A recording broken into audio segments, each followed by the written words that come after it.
cardiac arrests. Happened again yesterday. Our guests here, John Franco, the man who came out of the bullpen to put it away, and Bob Apodaca, the pitching coach who had to watch. We'll show you him watching. John, after what happened the night before, what were you feeling like at this moment yesterday? I just wanted to come in there and try to get in and out as quick as possible. You know, try to throw 3 pitches, maybe to hit 3 line drives or somebody and get out of there real fast. But it didn't work out that way. You know, it was a mixture of boos and cheers, but more cheers than boos. And I just want to get out there and just try to do my job, which I didn't do the night before. John, we were talking about the fact that because you are from New York, it always seems to me you maybe have a better handle on how to handle this thing than maybe other people might. Yeah, maybe just a little bit, not much. But I mean, it's only so much you can take. But you know, I'm trying to handle it the best I can. And being from here, I kind of know the mentality of most of the people here. You know, all they want is winners here. And when you don't do your job, you should get booed. But you know, when you go 2-0 and get booed, then you start wondering, hey, now you know every pitch they're booing you on. So, you know, just take it with a grain of salt. And I always look at it this way: there's always more cheers than boos. So, you know, if they're gonna boo, fine. But I'm gonna go out there and do my job, whether they cheer me or boo me, and I'm gonna do the job that I'm supposed to do. Bob, any question that John would come in yesterday in that situation before the game started? There's no question. The man has 390 million saves. He's one of the best in baseball. Definitely the best on our team. We're going to go to the best, the one we trust the most, the one we know who can handle the situation. Pitching in the 7th and 8th inning, the air is different in the 9th. John is used to that thin oxygen out on the mound in the 9th inning. I'm not used to it. We'll show you how on-used you are.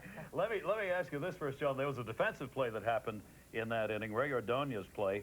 We're going to show you here. Did you regret touching the baseball momentarily? No, not really, because I thought I had it. See, right here, I'm looking in my glove. I thought I had it, and then I turn around and I see the ball was down, and then I see Ray come across. And what could you say about Ray? I mean, he just makes play after play that just makes your hair stand up. And I turned around, I was asking him and Louie, I said, would that have been a double play? And they both said yes. So I kind of got mad that I did touch the ball, because now I had to throw a lot more pitches, and it made the situation a lot tougher than what it was. That's instinct, so.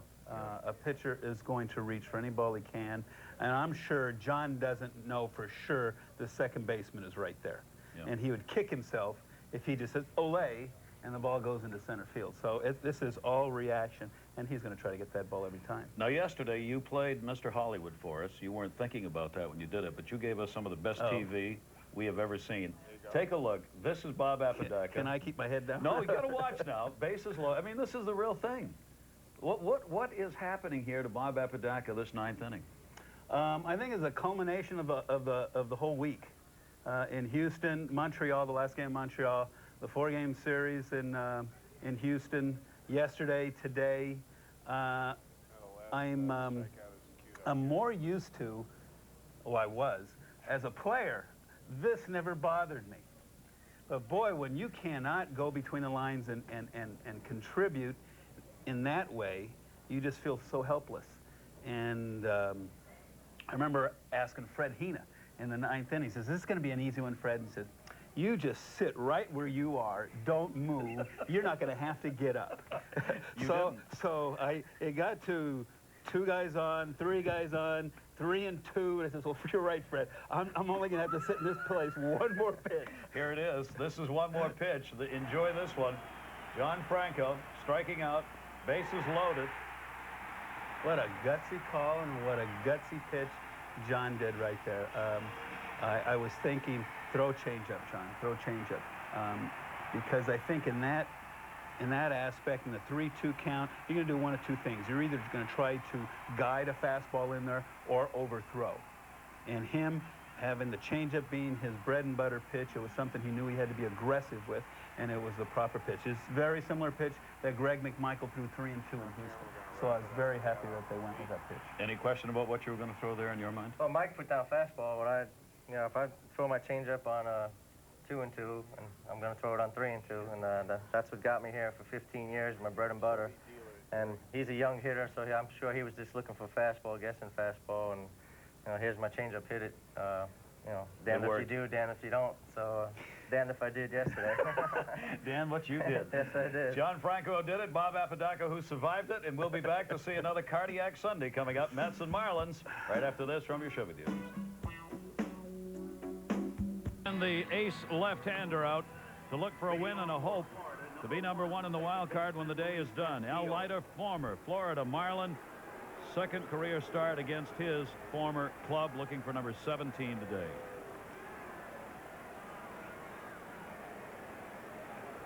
So here we go into the final week of the 1998 regular season of Major League Baseball, with still so much up for grabs. The clubs trying to finish first, and the Mets and Cubs for the wild card. And the pitch to Luis Castillo is in there for a strike. Castillo, the speedster, leading it off, starting at second base. Alfonso and Olerud both have moved in at the corners here. Leiter's inside to him. 1 ball, 1 strike. Sellout crowd on hand here today. It was a late summer day, warm and humid. Not much of a breeze blowing at this point. And a chopper foul off the foot, 1 and 2. Try to read the crowd. They will be into it anytime there are 2 strikes on the hitter, on the Marlin hitter. But you try to read the crowd, and from what I read so far, it's a very nervous crowd. They're nervous, and the reason they're nervous is that the game means so much. How about you? Same thing. I'm standing. I'm on my feet.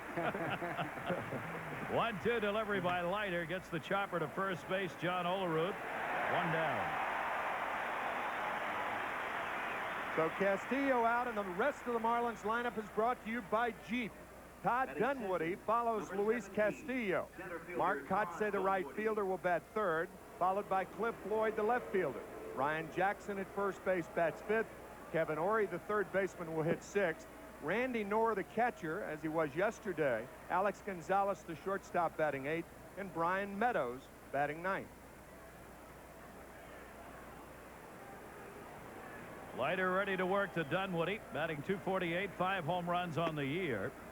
Another one of the youngsters playing. He's only 23 years old. On this ball club, as we mentioned yesterday, that has set a new major league record for the number of rookies used in one season, 27. That one bounces away, and a 2-0 count on Dunwoody. This could be pivotal for Leiter this afternoon. Dunwoody is the first of 4 consecutive left-handed batters. How many guys would have the courage, like Jim Leland, in a game like this, everything riding on it for the Mets, starting 4 young left-handed hitters against Leiter? Whoever he starts are going to be young. Well, yeah, well, that's true. That's true, but consider the fact from Leiter's standpoint, it does not surprise me that he's fallen behind Dunwoody. He doesn't face that many left-handed hitters, so with left-handers up there, it's a different look. Comes on the inside corner to Dunwoody with 1 away, nobody on, 3-1 count. Al Leiter, opponents hitting just .217 against him, the second best number, but see the left-handers, .273. And there's why they're in there. A base hit by Dunwoody, first hit of the ball game with 1 away. Batting third, number 7, right fielder Mark Kotze. And the defense for the New York Mets, Tony Phillips in left field, Brian McRae in center, Lenny Harris in right. Alfonso Ordonez, Baerga, and Olerud in the infield. And the catchers, Mike Piazza. The umpires today, Tom Hallion will be working the plate. Jerry Davis, Terry Tater, and Jerry Meals in the umpiring group. Now a runner on, and Kotze up, and the left-hander hits it hard. Center field base hit. McRae put the glove up, just trying to deke Dunwoody a little bit, who stops at second base. That's what Timmy was talking about. 2 left-handed hitters, 2 singles. Left fielder Cliff Floyd. Bobby Valentine out to talk to Al Leiter now. So 2 straight pitches with left-handers, line drives. Very interesting with Bobby Valentine coming out to talk to Al Leiter. And it's obviously about strategy, I would think, in pitching to left-handed batters. Both of the hitters hit fastballs, one on a 3-1 count and the other on the first pitch. Leiter's best pitch is a hard slider, usually low and inside the right-hand batters. That's why the right-handers are hitting only 205 off him, but he doesn't have that pitch to throw to the left-handers. That's right. He doesn't have anything that rides in on left-handed batters. Andy Pettit of the New York Yankees, a similar pitcher in that Pettit can't get inside the left-handers. If you can't get inside the left-handers, they look in one spot, and that spot's away. Now Cliff Floyd, runners on at first and second. 7-game hit streak for Floyd coming into this ball game. And the inside corner fastball. Floyd's having an outstanding year. 289, 22 homers, and 90 RBIs for Cliff Floyd, working in left field today, 25 years old. And he is having an outstanding September, hitting .393. A dangerous hitter who refuses to chase. We've seen in this series with these young players of Florida, I think, some pretty good patience as hitters. They don't chase a lot of bad balls. They tend to hang in pretty good, both right and left-handed. Dunwoody on at second base. Kotsay on at first with 1 out. Good off-speed delivery, foul tipped into the mitt, 1-2. There's that curveball you were talking about, Ralph. That's his best pitch, and of course he has been outstanding for the Mets this year. Was with the Marlins last year. Went all the way to be a part of the World Championship team. 1 ball, 2-strike count. Dunwoody the lead at second. Fouled it back to stay alive on the fastball. Leiter said before this series started, a lot of people think the Florida Marlins, because of the year they're having, might be easy pickings. He said, guarantee you that won't be the case. He was right. They came to play. 13th game on a 13-game road trip. Down the left field line, Tony Phillips, a long run as he was over towards center, and won't matter. It's out of play. The Mets and Marlins have played 11 games this year. The Mets have won 6. The Marlins have won 5.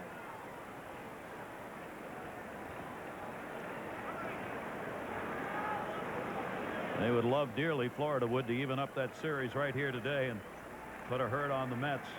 Cubs are playing today. We'll keep you posted. They're in Cincinnati for a day game, or in Chicago rather, against Cincinnati for a day game. 1-2 delivery, again fouled back by Floyd to stay alive. He had some good at-bats in the first 2 games of this series. He fouls off a lot of good pitches. He is extra tough against left-handed pitching. You saw that graphic, 333 against left-handers. Mets fans remember the 3-run home run he hit off Brian Bohannon on that curveball off on the ground down in Florida earlier in the year. 1-2 delivery to him, and he got him. Off-speed pitch, got him out in front of it. I wonder if Bobby Valentine went out to Al Leiter and told him, don't be afraid to come inside to left-handed batters. Remember the first pitch? Sometimes that sets up an at-bat inside corner. How did this at-bat end up? Breaking ball away, and Floyd looked bad. Now with 2 down and 2 on, Ryan Jackson. Didn't start yesterday, came on as a pinch hitter. Strike 1 to Jackson, who's hitting .251.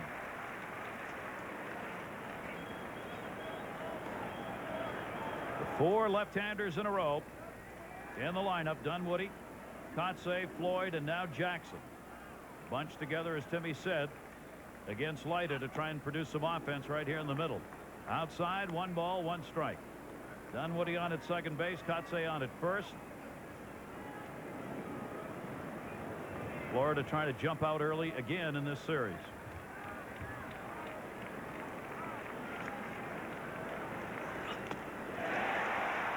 Took something off that pitch, 1-2.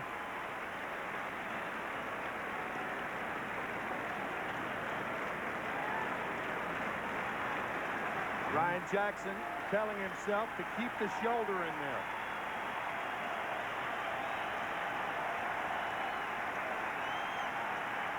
Hitting .343 off left-handers. And he went after it and missed. Leiter finds a way. No runs, 2 hits, 2 left on. Mets coming up after this from Jaguars.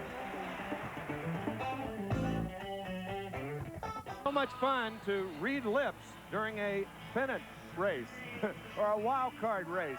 And we were watching Al Leiter talk to Bob Apodaca, and you could see in their conversation him talking about the fastball in and his cutter.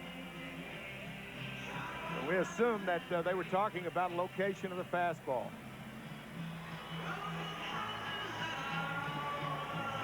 Fastball in right there. Get to work on a lot of things in September at this time of year, huh? Lip Get all reading? kinds, nothing up for grabs. No. Brian Meadows, yet another youngster, 22 years old, 10-12, 1-2 against the Mets this year. Tony Phillips will be leading it off.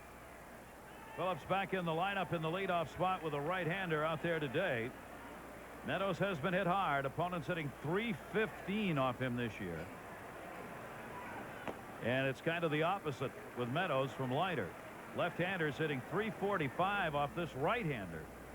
So he's had the left-handers put up big numbers against him, as would be expected. Right-handers at .287. He's given up 19 homers. Towering fly ball, carrying well. Dunwoody, center fielder. Woo! Can't believe how far that ball carried to left center field.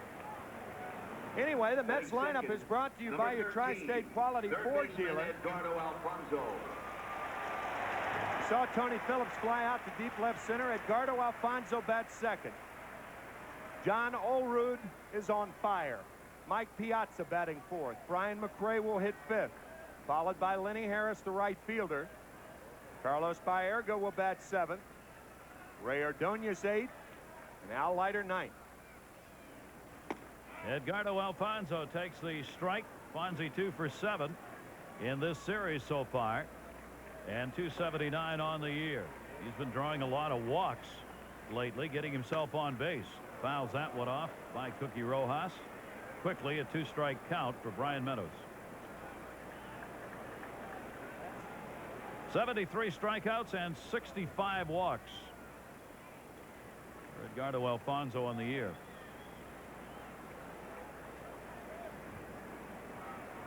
Said there wasn't much of a wind blowing when the game started. I just looked up. It has picked up, and it's blowing out the left, just as that ball indicated.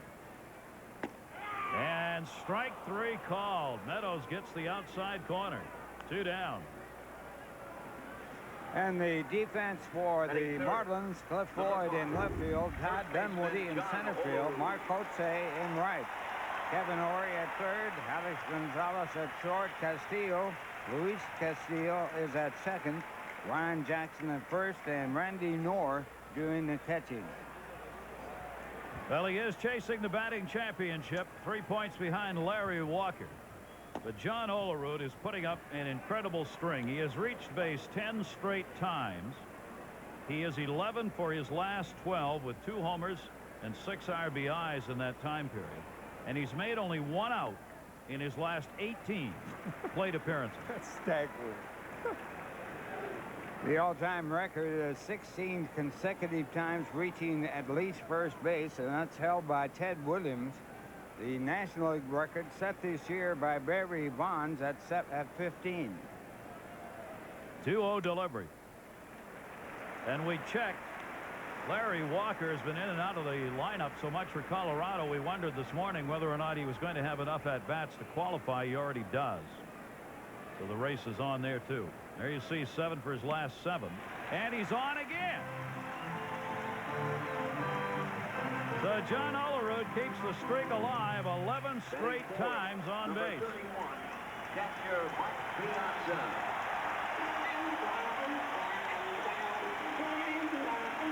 A hand for Piazza.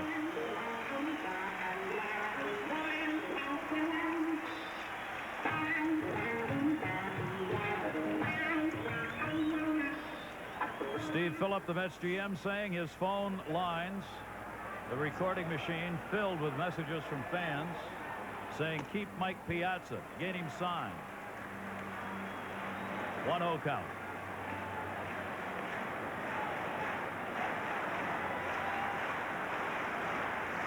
He is now 5th in the league in hitting at .330, 108 RBIs and 32 homers. 1-1.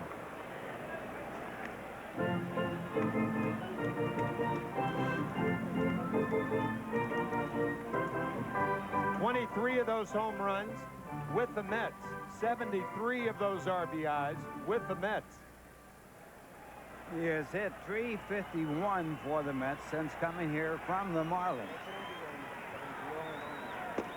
1-1, just missed inside. Meadows 2-1. Batting .414 in the month of September. With all the dramatic home runs, he's had 6 of them. Game-winning, game-tying RBIs. He and Todd Hundley have provided in the last month a catching duo at the plate of power. Right field. Kotze's got a beat on this one, and he's got it. No runs, no hits, a base runner left on, no score at the end of the first inning. The season sale on new era fitted caps that are in fashion colors. If you call right now, you can get a Mets fitted new era cap for only $16. That's a 20% savings off the regular catalog price. They come in 4 great colors: red, Columbia blue, orange, and brown. Call 718-803-4020. That's 718-803-4020. Operators are standing by to take your call. Call now. Be sure to know your hat size, because adjustable hats are not available. So know what size that is. Kevin Ory leads it off, batting .220, but has power, and takes the pitch for a strike. Knorr and Gonzalez to follow. We welcome Steve Berger, who joins us here with a interesting cap of his own on. Ginkoba. How's that pronounced? Ginkoba. There you go. We knew that. Did you have any doubts? Down to third, fouled off, strike 2. We were just waiting for your visit, Steve. What took you so long? Happy to be here. I mean, just last night I ordered a gin and tonic.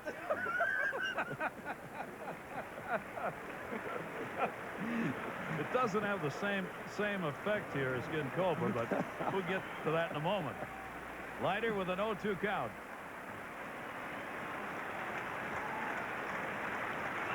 And Ory thought about going after it. Did not go around. Ball and 2 strikes. Official Ginkoba hat, since you did such a wonderful job in saying that, Gary. Thank you, Steve. Thank you You're very very much. welcome. That is adjustable, too, Gary. It is adjustable, Yes, and it it is Ginkoba. Right there, it says so. And the delivery is swung on and fouled off. Now, tell us about Ginkoba, because we've talked about it all year long. Well, I'd also like to give you some product here to enhance your memory, concentration, and mental focus. So He needs it. you Will I got hit more? I need that.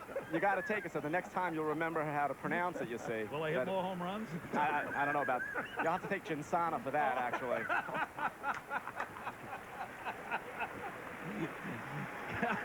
Here's the 1-2 delivery, and it's up high, 2-2. Well, it's really association where the Ginkoba comes, in fact, into play. All right. Association from nightlife.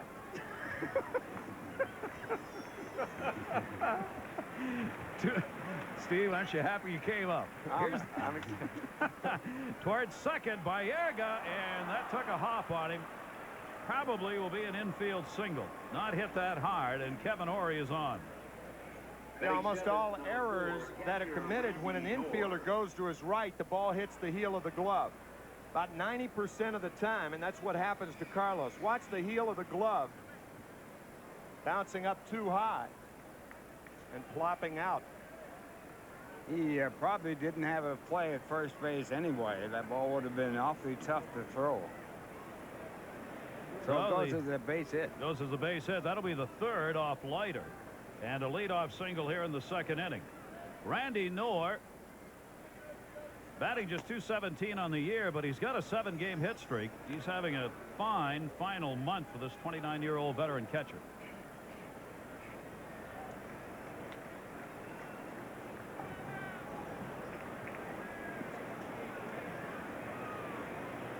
K-N-O-R-R.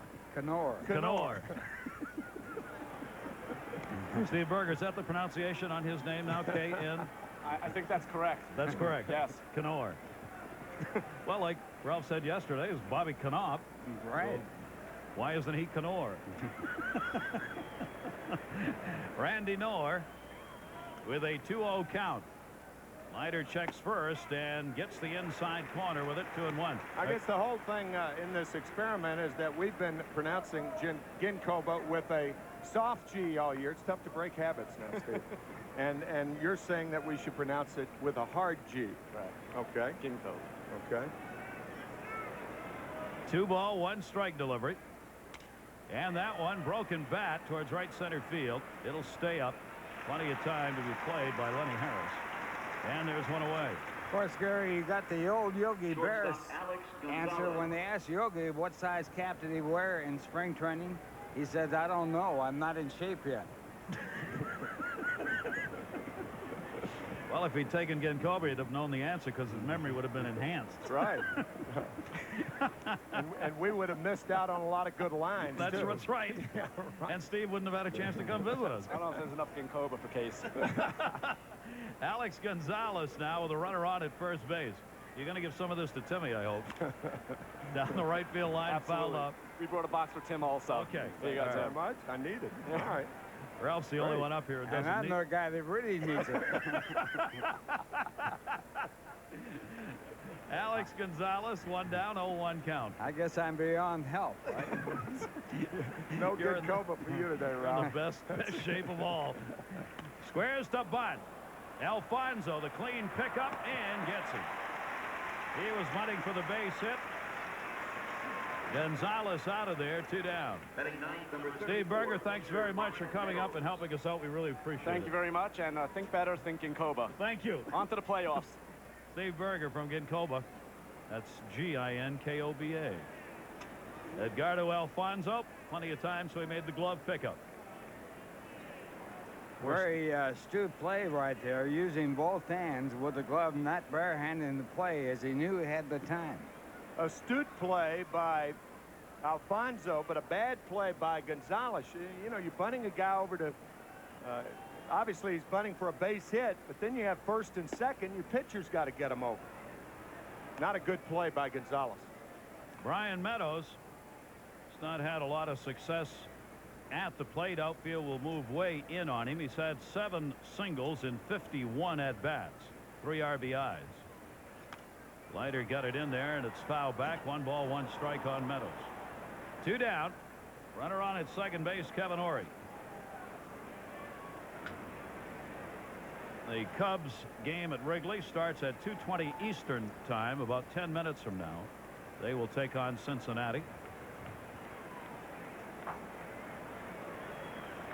Pete Harnish and Kevin Tapani are the scheduled starters in that ball game at Wrigley. Kevin Tapani going for number 20 for the Cubs this afternoon. One thing about Pete Harnish, he does throw high fastballs, high sliders. Sammy Sosa, low ball hitter. Sammy Sosa 0 for 8. Matter of fact, 0 for his last 12 since that grand slam the other night in San Diego. Cincinnati pitchers have really eaten him up. They really have. Tommy Glavine came away with victory number 20 last night for Atlanta. He's the only 20-game winner. Tapani's the only one at 19. Reynolds, Brown, both at 18. Greg Maddux at 17. 3-1 delivery to Meadows. Swung on. 3-2. Leiter's trying to reach that 17 mark here today. American League 20-game winners there potentially. Rick Helling, David Cohn, who didn't get it yesterday, Roger Clemens, they all have 19. Martinez Wells and Aaron Seeley at 18. 3-2 inside corner, strike call. Leiter gets his 3rd K, no runs, a base hit. Runner left on. That's 3 stranded by Florida. Bases interesting. The American League West, of course, continues up for grabs. Late ball games have been played out there. It's been kind of hard to get some of the scores, but Texas lost last night and Anaheim won, so they are back to a 1-game difference. The Rangers leading Anaheim for the Western Division title by just 1 game, and they play each other 3 times in Anaheim this week. Monday, Tuesday, Wednesday. Texas ends with 4 against Seattle, and Anaheim ends with 4 against the Oakland Athletics. What a great final week to a great season. Unbelievable. Brian McRae, followed by Lenny Harris and Carlos Baerga off Brian Meadows. BMAC hitting at 267. And the breaking ball from Meadows missed inside to him. 1 ball, 1 strike. The interesting thing about Anaheim and Texas is the loser doesn't get in the wild card. Well, they could. They're 4.5 games behind Boston right now. It's an outside shot. Very difficult. outside. Yeah. 2 chances, slim and none. Now, Red Sox have pretty much taken care of that with Toronto backing off. McRae to second base. Castillo over. And McRae's retired. 1 away here in the 2nd inning. Batting 6th. There you see in Milwaukee today, Mark McGwire, 65 home runs. Oh, man. First inning. 2-run homer giving the Cardinals that 2-0 lead. It is so great not to know what the last home run's going to be. Can you believe that a guy could hit 65 home runs in the season and maybe not win the home run title? Maybe not win the MVP. As a matter of fact, he's not even in consideration, in my judgment, for the MVP award. I think there's several guys in the National League ahead of Mark. Moises Alou, Sammy Sosa, I think, should get it. 2-0 to Lenny Harris. Down to first base, Ryan Jackson. What about Andres Galarraga? Now, there are real contenders for that. Batting Tell you 7th, one name that's going to get totally overlooked and he can't get the votes is Vinny Castillo. Yeah. I mean, he's put up almost some Triple Crown numbers this year, but he's not even mentioned and won't be because playing for a Colorado club that's been out of it for a long time. But what a year he's had. 2 down, nobody on. Carlos Baerga. Ryan Meadows getting the ground ball outs. That herky-jerky delivery that he's got as he cocks that arm back in unusual fashion. It'll be difficult to time him first time around. In 1941, Ted Williams had 406 and was not the MVP. Joe DiMaggio. Ted Williams won the Triple Crown in 1942 and was not the most valuable player. Williams winning it in 47 and 49. Beloved by the press. Loved the press loved it, especially Sports Illustrated. Yeah. The 2-0 delivery. Baerga pops that one up and no play. Of course, you can't blame Sports Illustrated in 41 and 42. No. Wasn't even out They then. weren't I out think then, no. 1954, I believe, was the first year for SI. It was just another tree growing in the forest. Yeah. Mike Piazza for the New York Mets certainly had some MVP kind of numbers for New York as far as the team's concerned. Baerga, hard line drive. 2-out single. By the way, Mark McGwire's 65th home run came against Scott Carl of the Milwaukee Brewers. And Chicago goes into Milwaukee on Tuesday and Wednesday while the Mets are hosting the Montreal Expos. And then Chicago ends their season in Houston with 3 Friday, Saturday, Sunday. And the Mets go to Atlanta, a team against which they won 3 of 4 the last time they faced them. There you see the final games affecting the wild card race as Ray Ordonez takes the strike with 2 down. Today and day off tomorrow for both clubs, and then a day off Thursday, and the final series for the 2 teams. Ordonez batting at .249. Runner at first and 2 away. Baerga the base runner. And Meadows is down low with it. Guys, it's also interesting to note that both the Mets and the Cubs have better records than every team in the American League but the Yankees. That's staggering, really, when you talk about 2 teams having great years, the Mets and the Cubs. Yep. Think about that. Better than even the Boston Red Sox, and both division leaders, the Anaheim Angels in the West and the Cleveland Indians in the Central. Mets and Cubs have 87 wins. Boston has 86. Cleveland has 86. Texas, of course, 83, behind the pack in first place in the American League West. National League now, Atlanta's the #1 team. They've gotten their 100th win with Tommy Glavine's 20th victory. Houston has 98 wins, 2 behind, and San Diego 96. So the home field advantage breakdown goes just that way right now. Atlanta would have it, then Houston, then San Diego. 1 ball, 2 strike count. Baerga being held at first. Kevin Ory. And that will do it. No runs, a base hit, 1 left on. We've completed 2 at Shea, no score. McGuire, 65th home run being applauded at Shea. Leading on second baseman, Luis Castillo. So Sammy's got some hitting to do. He's going to catch up with Mark McGuire. Couple behind now. But Sosa's, like McGuire, tends to hit home runs and clutches. Bang a couple out in a ball game. And the Cubs desperately needing that game today at home. We'll see how that goes.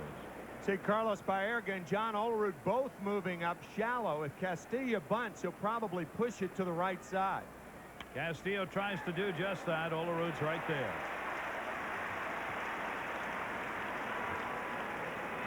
Trying to put it between the pitcher and the first baseman. Never got it down. Center fielder Todd Dunwoody. 1 away. Todd Dunwoody coming up. Leiter, no walks, 3 strikeouts. He's won his last 4. An incredible run of 13 wins, 2 losses, and 3 no decisions in his last 18 games to go 16-5. Dunwoody batting .249 at a single his first time up. Leiter's been coming inside on the left-handers. Facing the second time through, Dunwoody, Kotze both picked up singles in the first inning.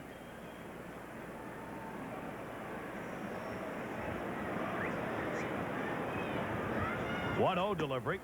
Slider missed outside. 2-0 count on Dunwoody. Florida Marlins 51 wins and 104 losses. After being the wild card team and the world champions last year with their 92-70 record. 2-0 back inside but missed it. 3-0 count. How about this? The Marlins got rid of Alex Arias, Kevin Brown, Moises Alou, Jeff Conine, Dennis Cook, Darren Dalton, Al Leiter, Rob Nen, Tony Saunders, Ed Botsberg, and Devon White, all before the season started. That's why we're talking about rookies. Leiter gives up the walk to the left-hander Dunwoody, who's been on twice now. First walk off Leiter. And that will bring up another left-hander, Mark Kotze, who extended his hit streak to 9 games with a single in the first inning. The only other team to do something close to that was the 1914 Philadelphia A's. They won 99 and lost 53 to win the American League. Lost 4 straight to the Braves in the World Series. Left field, Tony Phillips. 2 down. Their team in 1915 won 43 and lost 109 after they traded away their infield and some of their hitting stars. That was Connie Mack, who was the owner and the manager of the A's at that time. Connie Mack threw nickels around like manhole covers. The parsimonious Connie Mack. And he was stingy, too.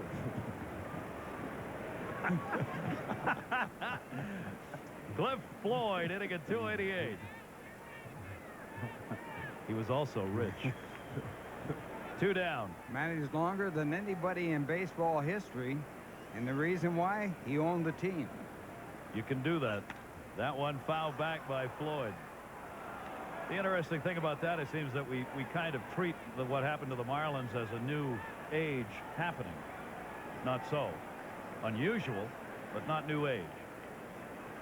Cliff Floyd, the numbers he's put up against the New York Mets this season.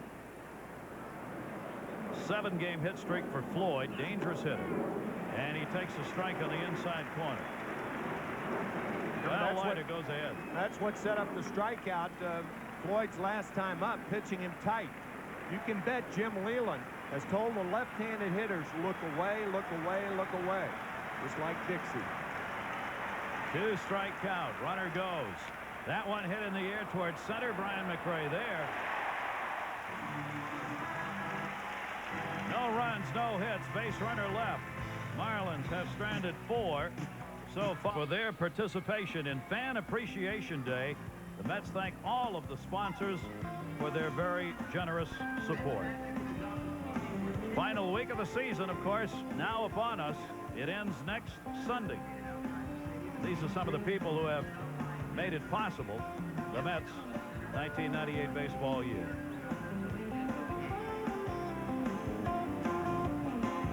Leiter getting ready to come to the plate. David Berg has gone in at second base as Castillo has come out of the ball game. That's the delay here while Berg warms up. A straight up change, so Castillo either started with an injury or had something happen in the first couple of at bats. He's out of there and Berg's on at second. Leiter will go against Meadows. Al Leiter, followed by the top of the order Phillips, and then Edgardo Alfonso. In at third base, Kevin Ory.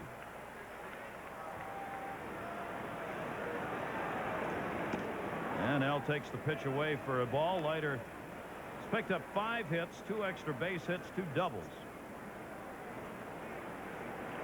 Those coming in 53 at bats this year. Meadows in with a strike to him, 1-1.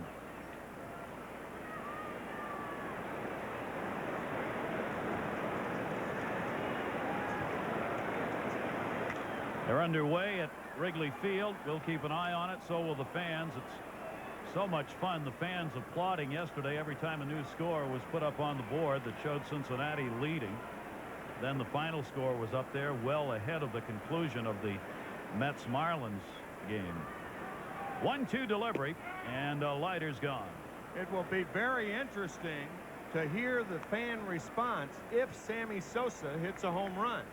We've already heard the response from Mark McGwire. Tony Phillips. You talk about a crowd torn by emotion here. A packed house at Shea. A sellout on Fan Appreciation Day with so many things to cheer about and boo about. You know something? I think they'll boo roundly. Yeah, I do too. I do too. This is about the Mets now. I mean, the ideal thing for the crowd here would be for Sammy Sosa to hit 2 out today and for Cincinnati to win 11-2. Anything more on Cincinnati's side, the Met fans will be happy. Tony Phillips flying out to center field, his first time up. It protects you from the sun. Keeps those dangerous rays away from your head. It does? Yeah, oh yeah. Maybe a halo would, but not a balloon. No. No. Scientifically proven. We'll see that photo in the New England Journal of Medicine next month. A 2-0 count on Tony Phillips. Meadows' fastball is there. He's throwing strikes, 2-1. We mentioned yesterday that the two teams, the Cubs and Mets, incredibly, have not been separated by more than a game since August 7th in the wild card race. I mean, that's how tight this wild card race has been. With either one or the other, they flip-flopped the lead a couple of times, but only one game. The Mets in their last 62 games have won 39 and lost 23. What a finish. And virtually every one of those ball games went right down to the final out. 3-ball, 1-strike count. Mets lead the majors in 1-run wins, adding another yesterday. They're 35 and 25 in 1-run games. Lead by a big margin. Yeah, With those big margin. wins, yeah. Tony Phillips trying to draw the walk here. Full count, 3-2.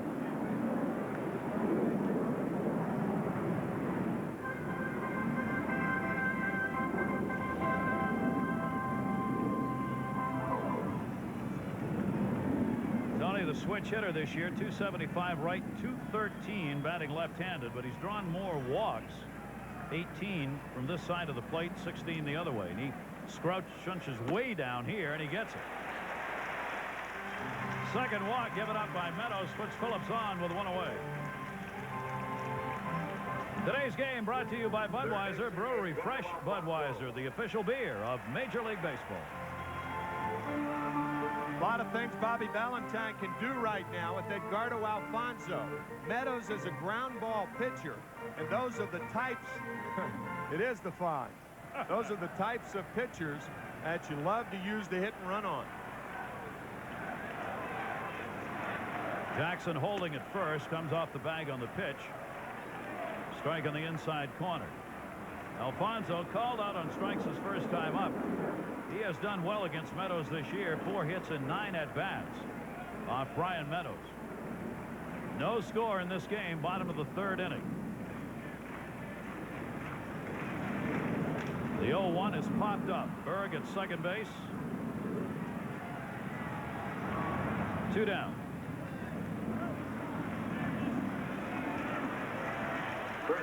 Well, here comes Mr. Automatic.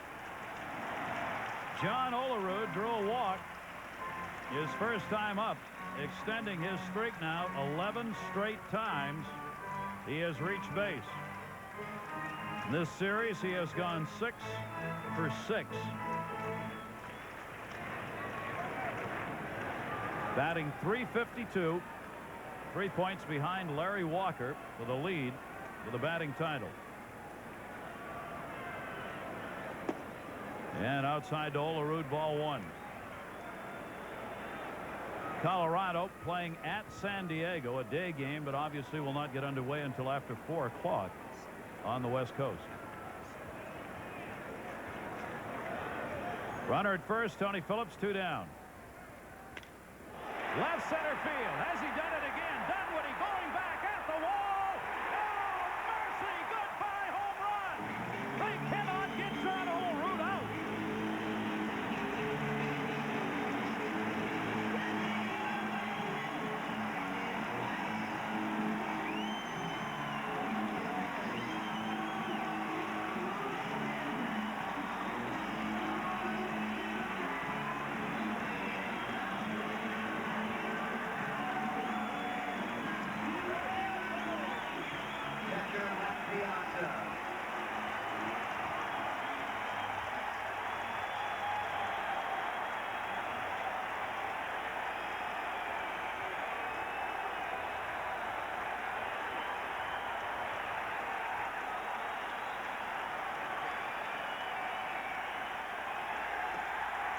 He gets a curtain call. John Olerud, 22nd home run, 2-0 Mets. John is so modest. He's not used to curtain calls. He gave the curtain call as the pitch was on the way then, and Mike Piazza had to take a strike. Mike's probably saying, while you're giving curtain calls, I'm taking strikes. What's going on? Man. Piazza. So John Olerud now 8 for 8 in the hit department. And he has been on base 12 straight times. Amazing. It's unbelievable. Unbelievable. I mean, and these hits aren't even close. He's hitting the ball so hard. There have been no cheap hits in the package. He is so modest that he apologizes when he hits a ball out of the ballpark for losing the ball.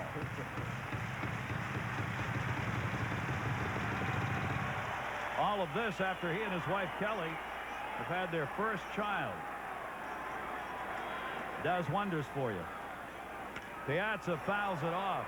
Not that he was bad before, but can't get him out since.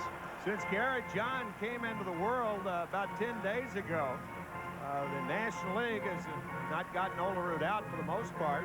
I guess Garrett John's thinking, hey, my dad's great. He's probably hitting 950. John. That'll be our new numbers on John before and after Garrett. You got it. He hasn't seen him making out yet. Fouled off. Kid's going to celebrate his first birthday, and his dad will be 99 for 99. I was going to say, Garrett, of course, watching our game today. Yes, absolutely.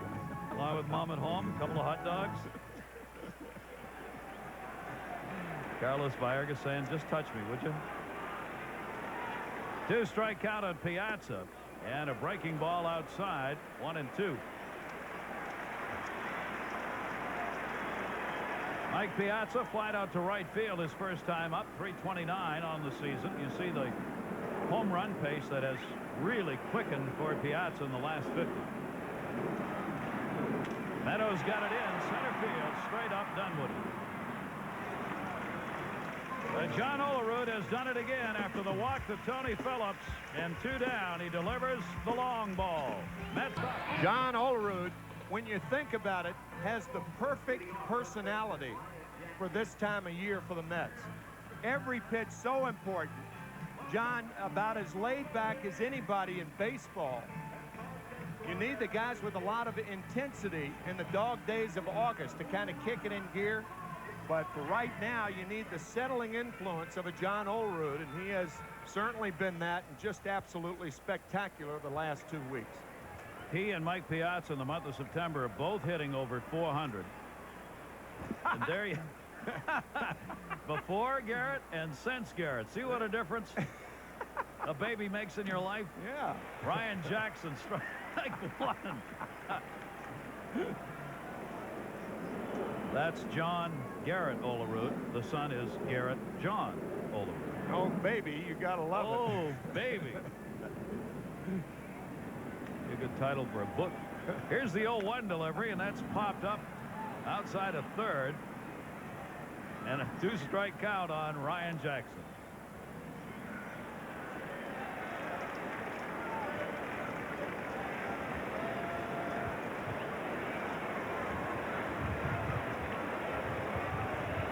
"26 years old. He's one of the veterans." 0-2 delivery by Leiter. Up high to him, 1-2. L has walked 1, struck out 3. Yesterday, the Marlins, a lot of chances on the base paths. They left 13, 7 in scoring position yesterday for Jimmy Leland's team. And that will be strikeout number 4. 1 down here in the 4th inning.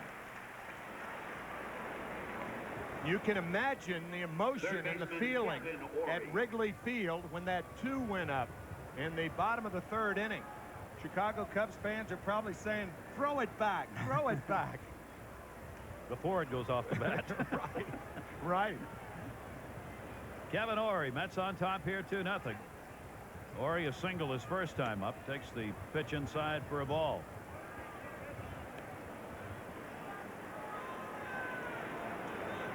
That's now 46 and 32 here at Shea Stadium this year. Off-speed delivery, hacked foul. 1 ball, 1 strike on Orie. The last time the Cubs were in a World Series was 1945. So it has been a long, long time for the Cub fans. They, like the Red Sox fans, those two groups of fans, never believe until it's dead done. For the New York Mets, of course, 12 years ago, 1986. For the Houston Astros, never. Never. The San Diego Padres, 1984. The Atlanta Braves, 1996. 1-2 delivery, again foul back by Kevin Orie. Let's take a look at the Nobody Beats the Wiz National League scoreboard. See the Astros battling for first overall. McGuire, 65th home run. No score at Wrigley. 1-2 delivery. Up high, 2 balls, 2 strikes. Our Toyota American League scoreboard.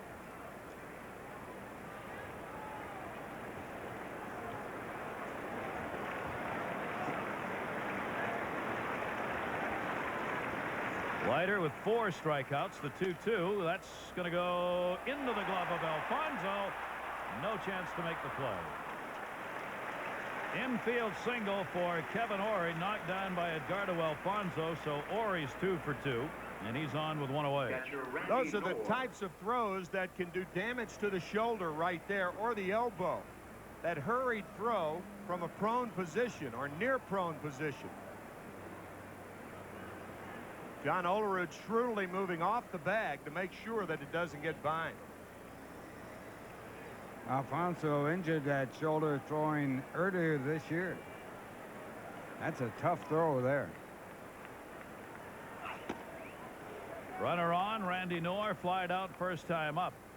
Flied to right.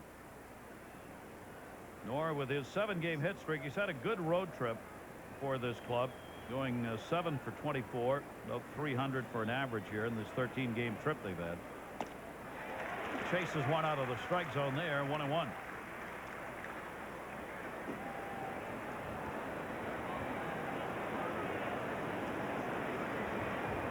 Mets leading it by a score of 2-0. Chance today to sit alone, top that wild card race. They can get a win and the Cubs lose. Inside, 2 balls, 1 strike. Cincinnati failed to score in the top of the first inning. Cubs coming up. If these teams tied, there would be a playoff game Monday here at Shea Stadium. It's a week from tomorrow, obviously. Another week left to go in the season. 2-1 delivery, grounded foul outside the third. Well, you know, Gary, Ralph, one of the interesting things about that extra day, if it's between the Cubs and the Mets, I mean, you don't know about three-way ties now because the Giants aren't out of it. But that would give Sammy Sosa an extra day, the 163rd game of the year, and that would count in the regular season stats.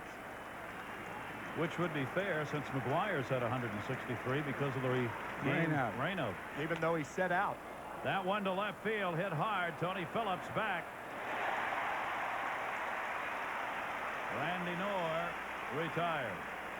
Yeah, after the season is over, the St. Louis Cardinals will have played 162 decisive games and 1 indecisive game, a rainout when it's tied after 5 innings. The game does not count, but the statistics do. But that was the one game that McGuire set out. It's a strange rule to me. It is. I agree with that. I agree. Game doesn't count, and the stats do. Alex Gonzalez. 2 down. Runner still at first base, and Kevin Ory. They have had 2 out of 3 in playoffs before, where you get 3 extra games if it goes to the third game. And those stats do count. Yep. That was before the advent of divisional play in 1969. 2 strikes on Gonzalez. You think of the games played after the 162-game schedule. The Houston Astros played the Los Angeles Dodgers in 1980, that extra game. And several years ago, the Seattle Mariners hosted the then California Angels up in Seattle. Randy Johnson beat them. 1 and 2 outside. Gonzalez not chasing. In 1951, I had to sweat out Gil Hodges on the home run championship. He got 3 extra games that he had to beat me out. All you could do is watch. Got him on the strikeout. That's 5 in the ball game for Leiter. Mets up at 0. And today's game is being brought to you by Nobody Beats the Wiz. For total entertainment, nobody beats the Wiz, a Cablevision company. And by your local Greater New York Toyota dealer. Toyota, every day. The Unisphere across the street in the park, Corona Park. 2 World's Fairs were held over there. That's the enduring symbol. Brian McRae makes a called strike. McRae hitting at 266, grounded out his first time up. Harris and Baerga do up this inning. Big second half for Brian.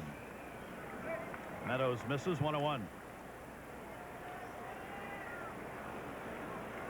Montreal comes in on Tuesday and Wednesday. 2 night games. It'll be Mike Thurman against Armando Reynoso on Tuesday and Carl Pavano against Bobby Jones on Wednesday. Then the day off again on Thursday and on to Atlanta to wrap up the regular season. Meadows 2 walks, 2 strikeouts. The home run by Olerud accounting for the 2 runs. Only other hit, a single by Baerga. Think of the 2 key Mets this year, particularly in the second half. Brian McRae, Turk Wendell coming over last year, about 14 months ago. And a trade made by Steve Phillips. Very risky. Gap in left center, Floyd. And criticized initially. But the way I see this, I don't think Steve Phillips has received the credit that he deserves. I mean, for putting this team together, for acquiring Lenny Harris, Tony Phillips, for not getting rid of a lot of guys, for having the faith in Armando Reynoso. I think he and Bobby Valentine have just done a terrific job. Bobby on the field and Steve getting him the players that he deserves to win. Finishing with a huge rush with this combination that works. Lenny Harris, a 1-0 count, 1 down. I think the executive of the year right now is Jerry Hunsicker of the Houston Astros.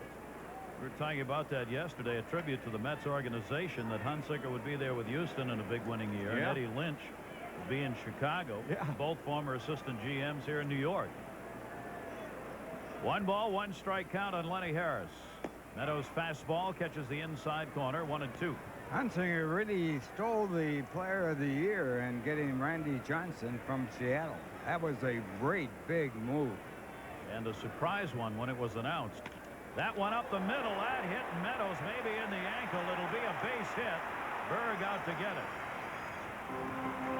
1-out single for Harris.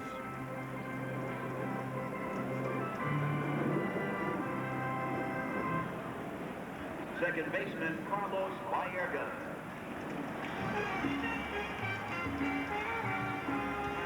This ball hit right back to the originator. Hard smash off the leg of Meadows and into right center field. And the Mets have their 3rd hit of the ball game. Jimmy Leland out with the trainer to check on Brian Meadows. Looks like it may have caught more of the shoe than bone. They'll stay on. So with 1 down, Harris is on. Carlos Baerga picked up a single in his first at bat. Base stealers 12 for 15 against Meadows this year. Lenny Harris on at first, 6 for 10 in stolen bases.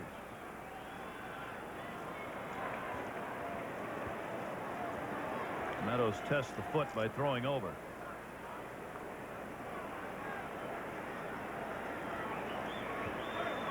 Baerga out of the lineup yesterday against the left-handed starter. Back in today, batting .286 left-handed and .196 right-handed. Runner goes, throw down by Knorr. What a throw! Got him. Perfect throw by Randy Knorr, who throws him out at a 30% rate, and Lenny Harris is out of there. Lenny Harris did not agree with Terry Tata, but it looked like the tag was made by Gonzalez. And you're right, Gary, that was a laser. Looked like his left heel. Lenny thought with the outside slide that he avoided the tag. Did he touch the heel? That's a great slide right there. Very close.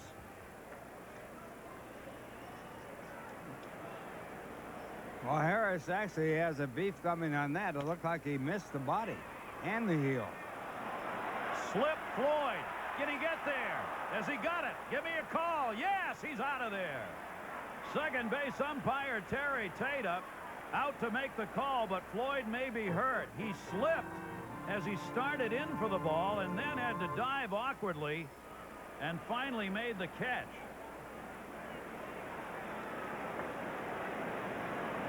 Oh boy, that looks serious there. This ballpark has been bad news for Cliff Floyd. He had his wrist shattered by Todd Huntley in 1995. Either 6 to 8 bones were broken in his wrist when he tried to tag out Huntley coming down the line to first base.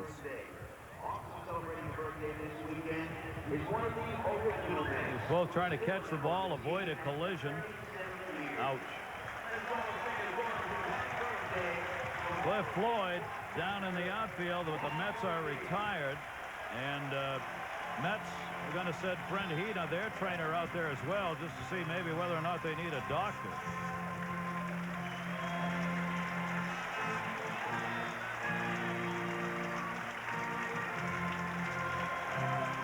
We'll keep an eye on him and check in after this from OmniPoint.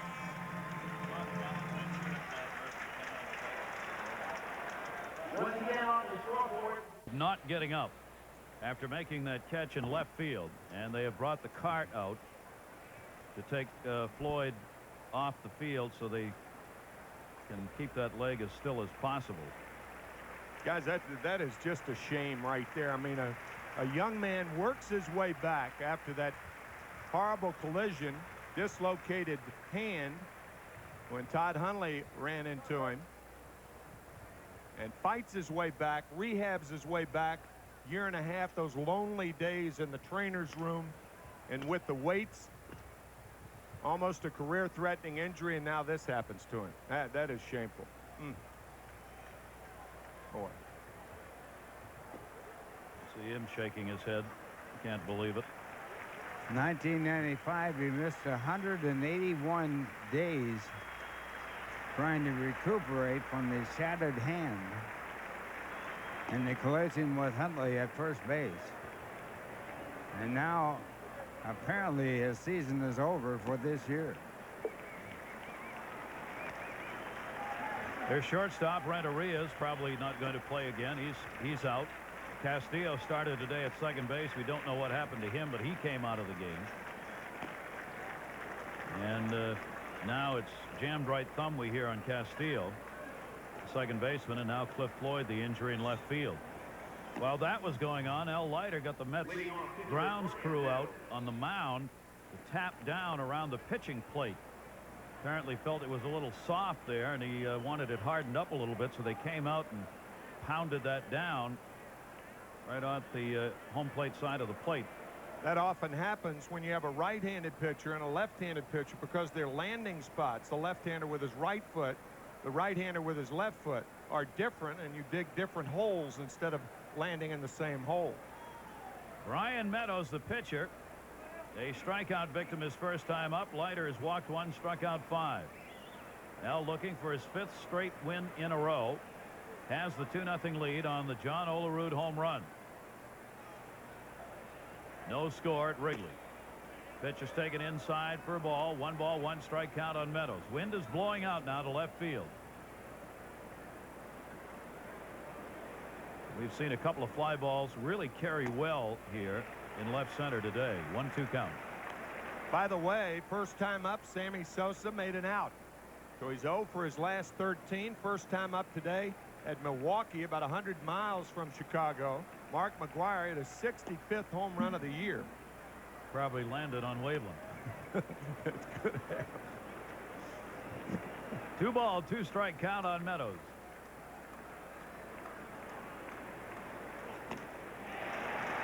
Strikeout number 6 for Leiter. Let's take a look at our new Dodge quiz here on this Sunday afternoon at Shea. Leiter trying to become the Mets' 7th left-hander to lead the team in wins in a season. Can you name the other 6? That's easy. Go ahead. Jerry Kuzman. Frank Viola. That's 2. Dave Berg, his first at bat, coming on as the replacement for Castillo. Got to figure John Matlack was in there somewhere. Might be, yeah. Well, that's a tough question. Bobby Ojeda in 1986. Mets winning 108 games in 86 and no 20-game winners. Overall that year, counting the World Series, playoffs, 116 wins. And the Yankees won't come close to breaking the all-time record for 116 wins in a season done by the Cubs way back when. I believe it was 1908, wasn't it? 1906.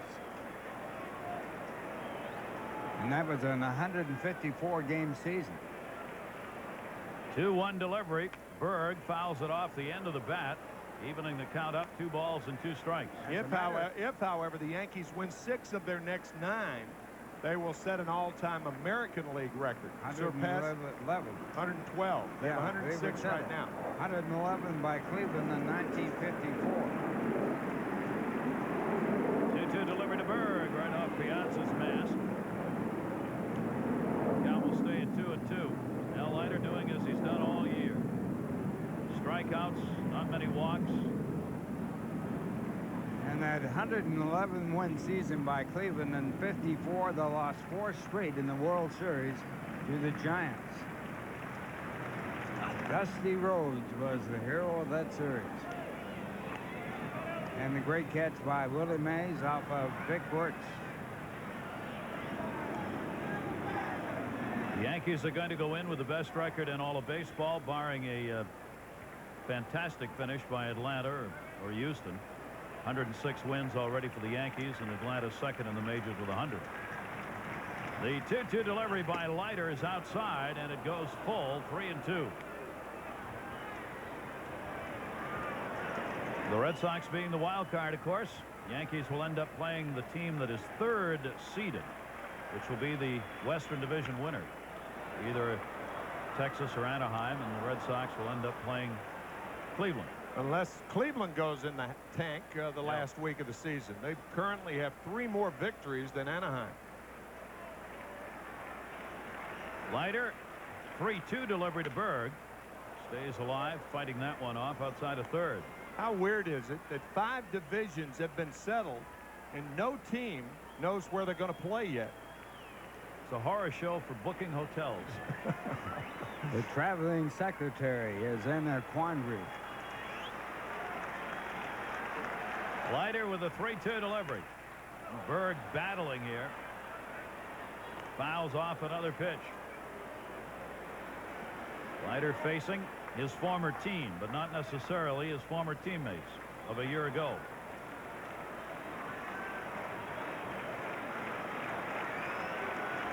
Tries again on the 3-2 to Berg, and he gets the pop-up first base.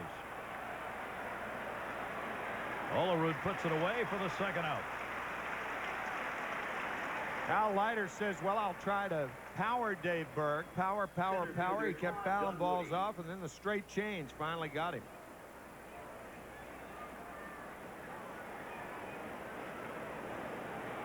Two down, Todd Dunwoody. 2 away, nobody on. 2-0 lead for the Mets. Marlins have had 4 hits in the game. Leiter's trying to retire the side in order for the first time. 5 have already been left on by the Marlins. And Dunwoody takes the pitch outside. Dunwoody's been on twice with that walk at a single, now hitting .249.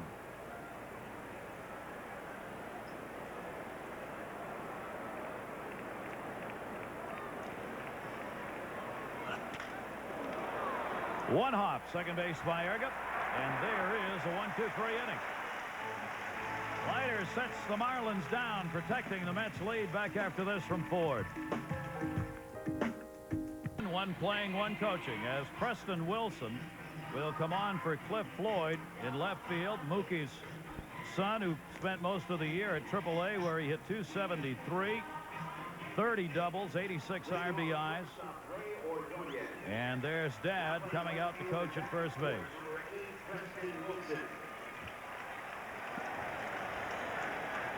Of course, Preston was formerly with the New York Mets here this season until the deal with the Florida Marlins. Piazza made his major league debut earlier in the year and then went down and played AAA. Ray Ordonez will lead it off for the Mets. Al Leiter and then Tony Phillips to follow. Ordonez at .248, 0 for 1 in this ballgame. John Olerud, the home run, a 2-run shot in the third inning with Tony Phillips on via the walk. The 2 runs on the board. Kevin Ory saving his life, and 1 down. Ray Ordonez and Tom Robson, the hitting instructor, deserve a lot of credit. Ray Ordonez is swinging the bat much, much better and with much more authority this year than in past years. Hit that one right on the button. 1 down, Leiter up. Struck out his first time up, one of 2 Ks for Meadows.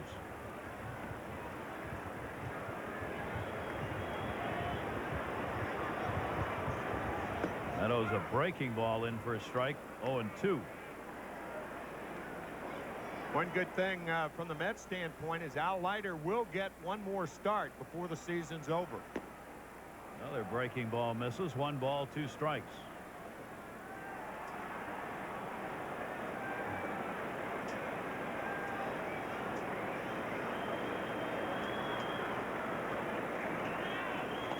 And he's gone. So 3 strikeouts for Meadows. Talking about the rotation now for the final week of the season for the New York Mets. Looks like this.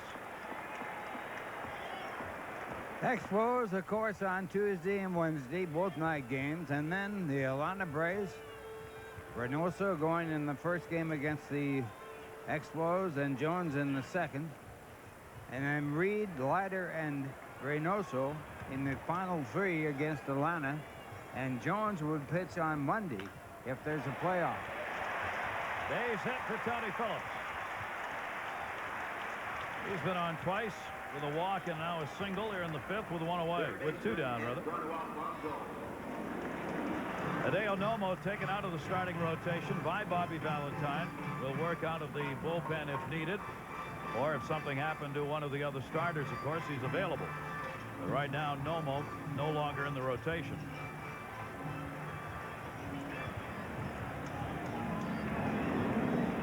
Edgardo Alfonzo 0 for 2 has walked, has popped out and struck out.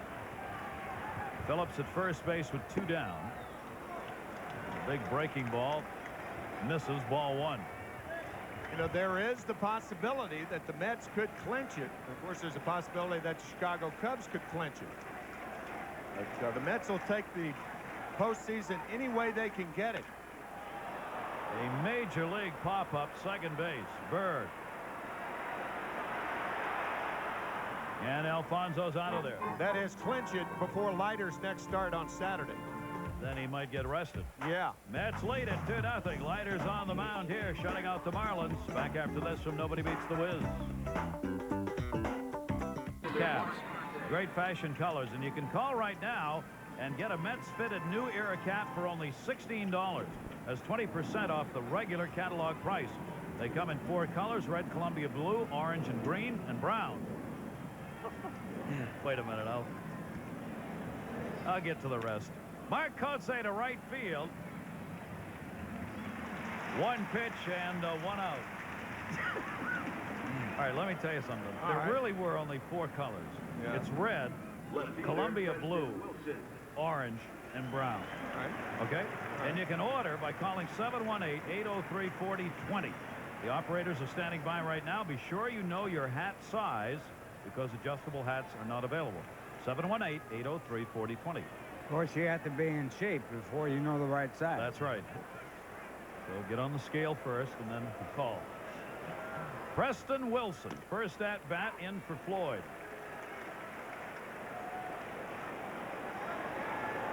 With Florida, appearing in his 12th game. He's only had 25 at bats, 1 home run, 1 RBI. Stands in here with 1 down and nobody on.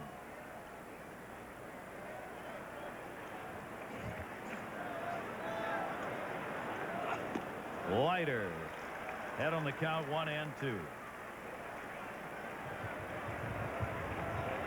Preston got a base hit his first at bat in the major leagues while playing for the Mets earlier this year, and was congratulated by his father, the first base coach.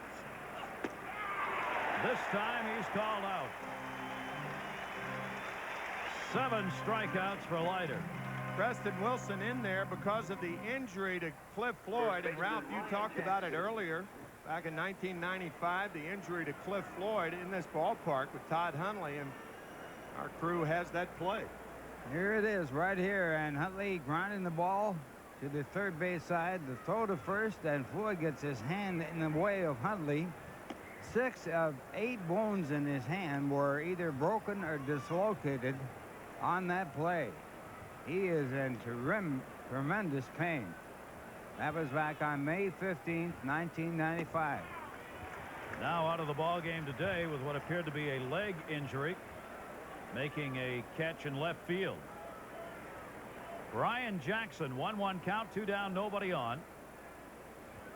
And Jackson is down on the count, 1-2.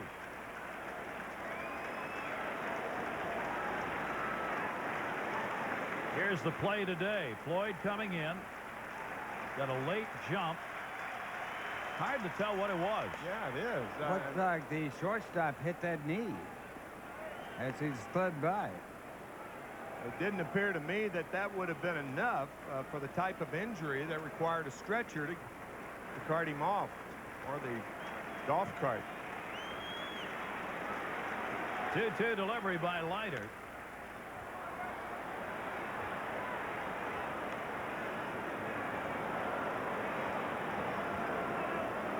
Ryan Jackson, the left-handers here in the lineup we were talking about earlier. Dunwoody and Kotze picked up singles the first time through. Leiter since then has handled these left-handers in this Florida lineup. 2-ball, 2-strike count, and he'll step out. Fans applauding for the 8th strikeout for Leiter. That one to left field, not hard. Tony Phillips. Well, he retires the side in order for the second inning in a row. That's 8 in a row set down by Leiter. Back after this from Toyota. But has given up the big blow of the game to the man he faces now, leading off the bottom of the 6th inning. John Olerud, his 22nd home run with Phillips aboard, giving the Mets the 2-0 lead. As he continues his run, he's been on base twice, the homer and a walk. 12 straight times on base.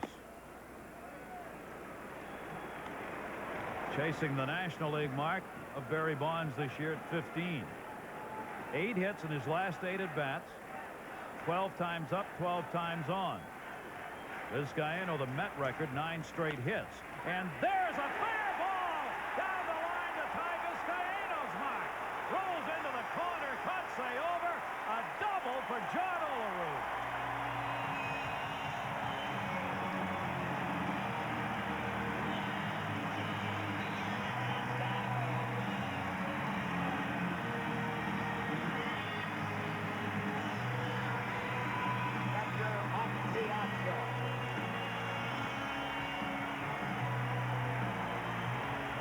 There's no way to pitch him. There's no way to defend against him. He hits the home run out to left center and now pulls the ball right down the line.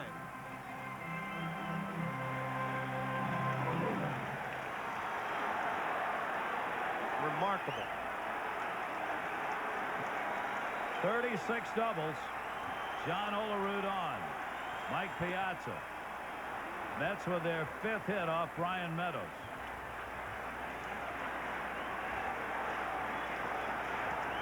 He's now batting .354, trailing Larry Walker by 1 point.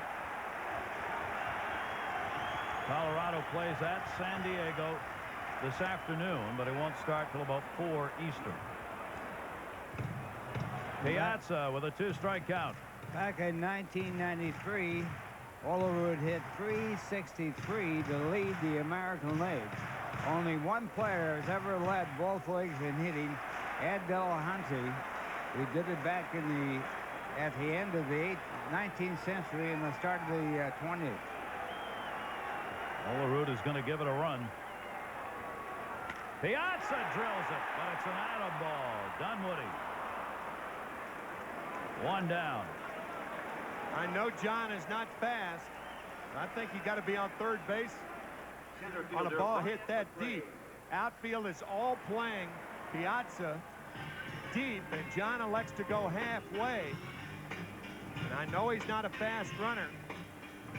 But watch how Kotze makes that catch. He's not in position to throw the ball. I think Olerud walks to third base. That was a knuckleball hit out to the outfield, and the ball acting like a knuckleball would, changing direction. It was hit that hard.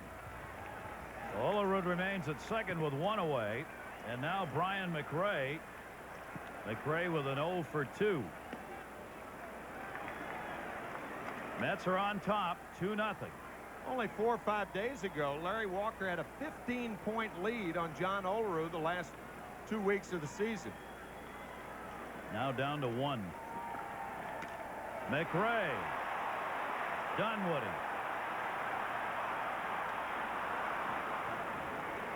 Two down. Let's take a look at our new Dodge quiz. Leiter trying to become the 7th left-hander to lead the team in wins in a season. Who are the other 6 for the Mets? We mentioned Mickey Lolditz. Well, he's not on there. That's why we didn't mention him. Good effort, though. Alvin Jackson. Shades of 1962 and 3. Guzman, Orozco, Ojeda, Sid Fernandez, and Frank Viola, the other left-handers. Base hit! Lenny Harris, Olerud coming. Big arm by Kotze to the plate. No tag. He scores. 3-0 Mets.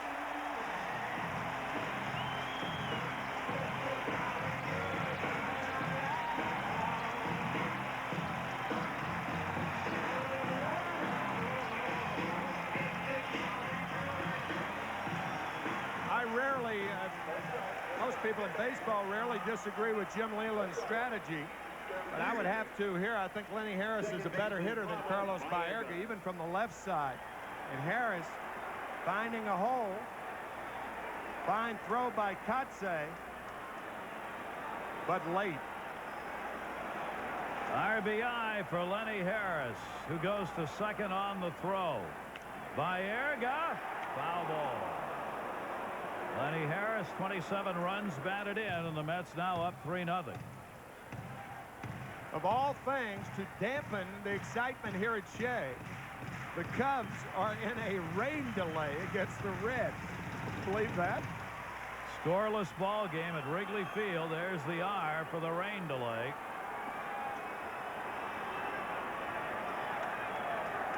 Baerga, left center. Dunwoody waving off Wilson. Makes the play. But the Mets get a big 2-out single by Lenny Harris and extend their lead to 3. Back after this from Budweiser.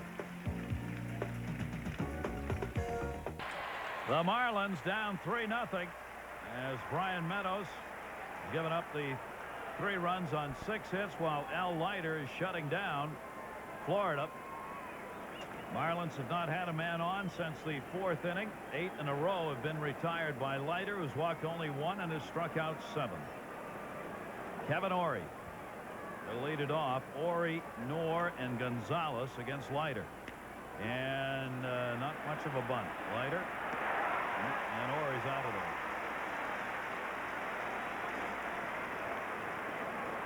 there. Catcher Randy Vans Moore. Ginsana is the all-natural energizer. Find the energy. Feel your Ginsana. It's not Ginsana. It's Ginsana and Ginkoba. Ginkoba and Ginsana. Thank you.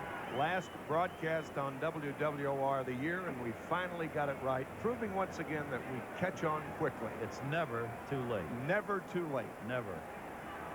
Randy Knorr. Well, Yogi was right. It's not over until it's over.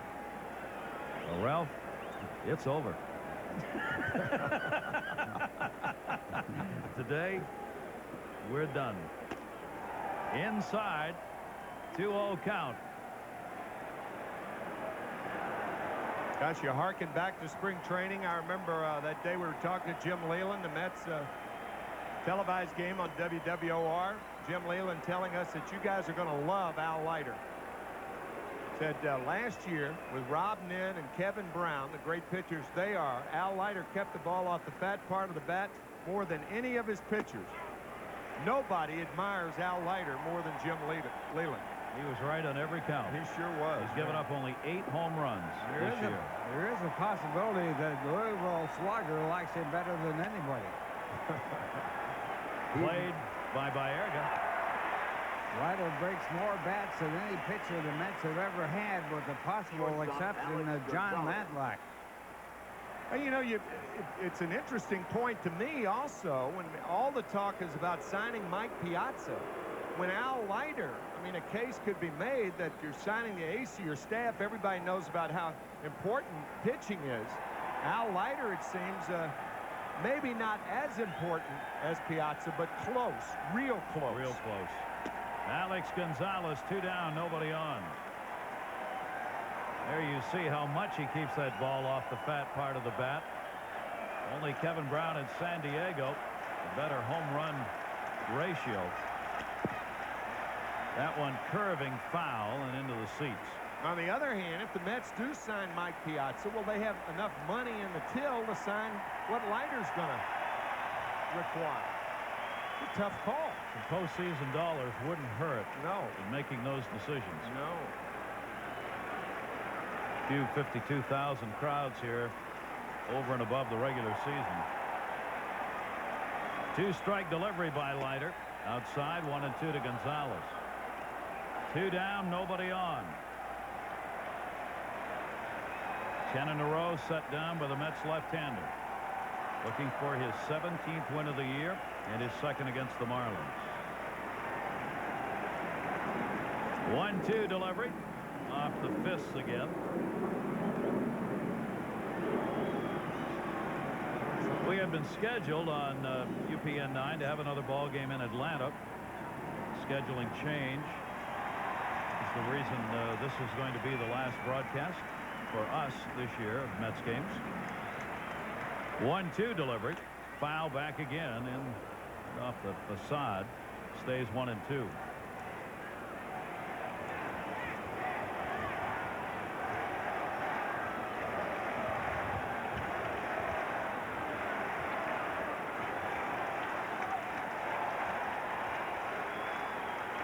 One-two delivery with 2 down. Got him. Al Leiter, 8 strikeouts, has retired the side in order for the last 3 innings. Mets up back after this from Toyota.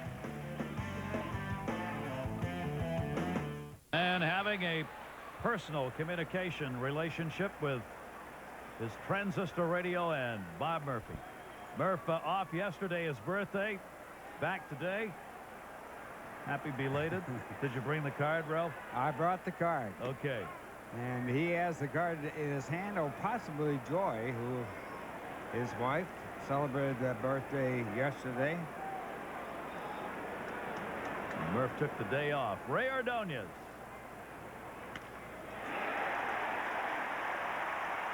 Mets have hit number 7. Lead-off single. 1 for 3 for Ordonez. Tell you how important that hit was. What that will do, it will allow Al Leiter to bunt Ordonez over to second, or try to, and he'll have 3 strikes to do it. That'll keep him off the bases, give him a better chance to pitch a complete game and rest John Franco and Turk Wendell, who will have 2 days off, today and tomorrow, before Tuesday night's game against Montreal. And if he can get him over there, give the Mets a chance of putting another run up. Al Leiter has had 4 sacrifices on the year and bunts that one foul. Strike 1. 3-0 lead, bottom of the 7th inning. Raining in Chicago, no score, 3rd inning. Cincinnati and the Cubs. Now they're waiting on the weather. Bunt it here. You want to bunt it away from Kevin Ory, the 3rd baseman. Close enough to shake hands with Leiter.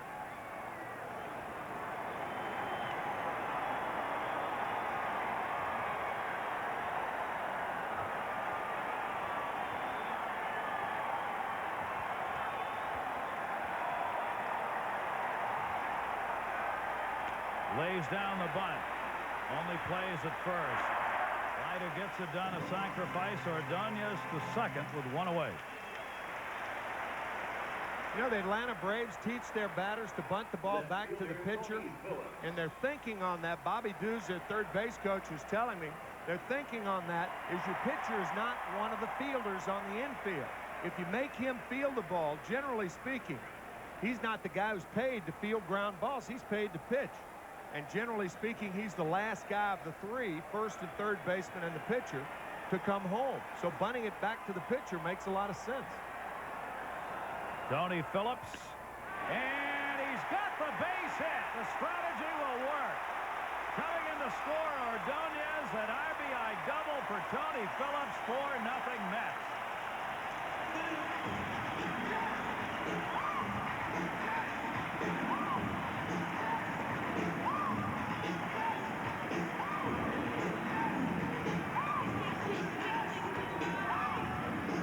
Tony comes through with a big base hit here to drive in that 4th run. He has walked and singled and doubled. He has proven to be an outstanding leadoff batter for the Mets. Ordonez scoring, the Mets lead by 4. Meadows is out of there. The Mets on top. This call to the bullpen is brought to you by OmniPoint. I want you to get out now.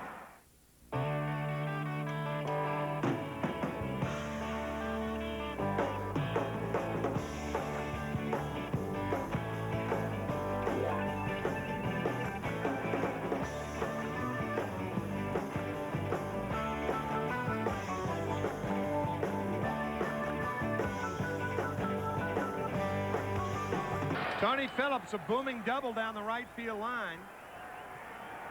The Mets now with 2 huge 2-out hits in the last 2 innings. Antonio Alfonseca is the new Marlin pitcher.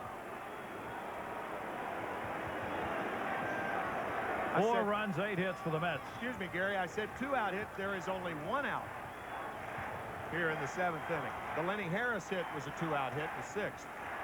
Alfonseca to Alfonso. And a 1-0 count. Edgardo has popped out twice and been called out on strikes. Meadows responsible for the base runner, Tony Phillips. Phillips getting his 10th double and 13th RBI, giving the Mets the 4-0 lead and driving Meadows out of the game. And the turn back to Phillips, but no throw. In a weird sort of way, guys, with that rain delay in Chicago, Pete Harnisch is the best pitcher that the Cincinnati Reds have, and it's going to be tough for him to bounce back after that rain delay. And if the game is rained out, then playing tomorrow, Cincinnati's got to be in worse position than they are right now. So rain in Chicago, from a Mets standpoint, the way I see it, is not a good thing. And it's been a while now. Yeah. Times running for the starters. And the longer it gets, the less chance Harnisch has to come back effectively. 2-0 count. Edgardo Alfonso pops it up. Shallow right. Berg, the second baseman. Kotsay, the right fielder. 2 down. Alfonso out of there. Phillips still on at second base. And Olerud going to try it again.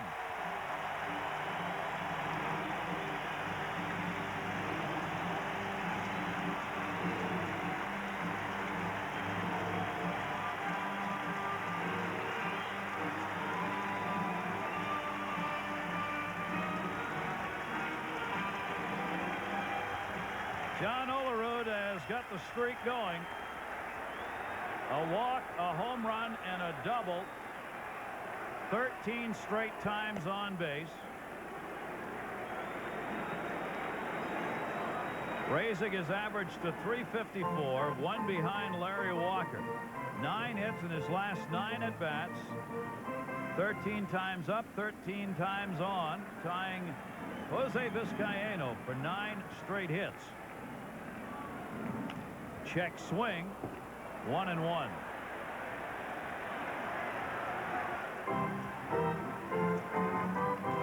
The record for consecutive hits is 12, held by Pinky Higgins and Walt Dropel, both in the American League. He's 0 for 3 against Alfonseca. Pitch outside, 2-1.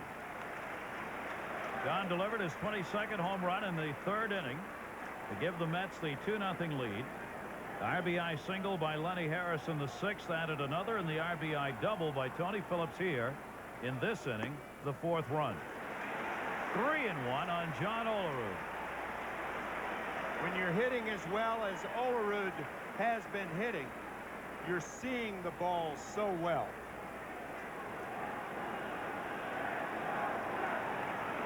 Alfonseca with 2 down. Phillips on at second base. Fastball, and he's on again. 14 for 14 and reaching base. One away from the National League record. Barry Bonds holds that, 15 straight times on base. The American League record, 16 by Ted Withen.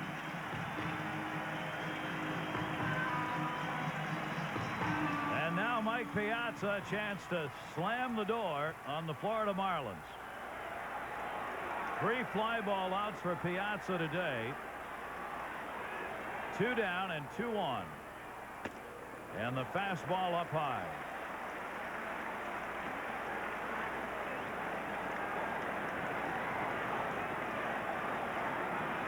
Piazza's 1 for 3 in his career against Fonseca. A 4-0 Met lead. 1 run in so far here in the 7th inning. Piazza, first base. Jackson, fair territory, makes the catch. So the run comes on the Tony Phillips double. A run on a couple of hits. 2 are left on base. There's the line after 7. Back after this from Wendy's. For their participation in Fan Appreciation Day going on right here at Shea today. The Mets thank all of the sponsors for their generous support both today and throughout this 98 season. And we thank them, Gary Thorne, Tim McCarver, Ralph Kiner, here on UPN 9 WWOR. Also should thank our fantastic crew here for the games that they have provided for you fans. Superb job, and you just can't beat them. Our guys in the control A1. room, Steve Olbaum, Jeff Mitchell, Rick Miner. We're business friends and personal friends, all of us, and they are a delight to be around and do a terrific job and make our jobs much easier. Vinny Absolutely. Sinopoli in the booth. Great people. John Cangelosi is the pinch hitter against Al Leiter. Cangelosi on for Fonseca.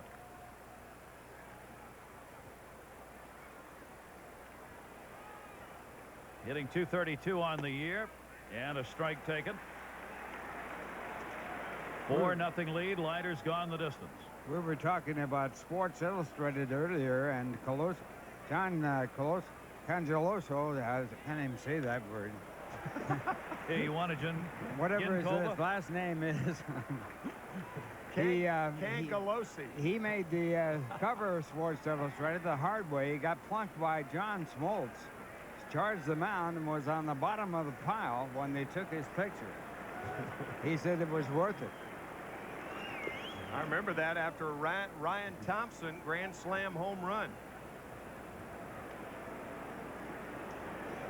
There's so many things to remember about this last month of the season, too. So many things that Mets fans will have vividly entrenched for a long, long time.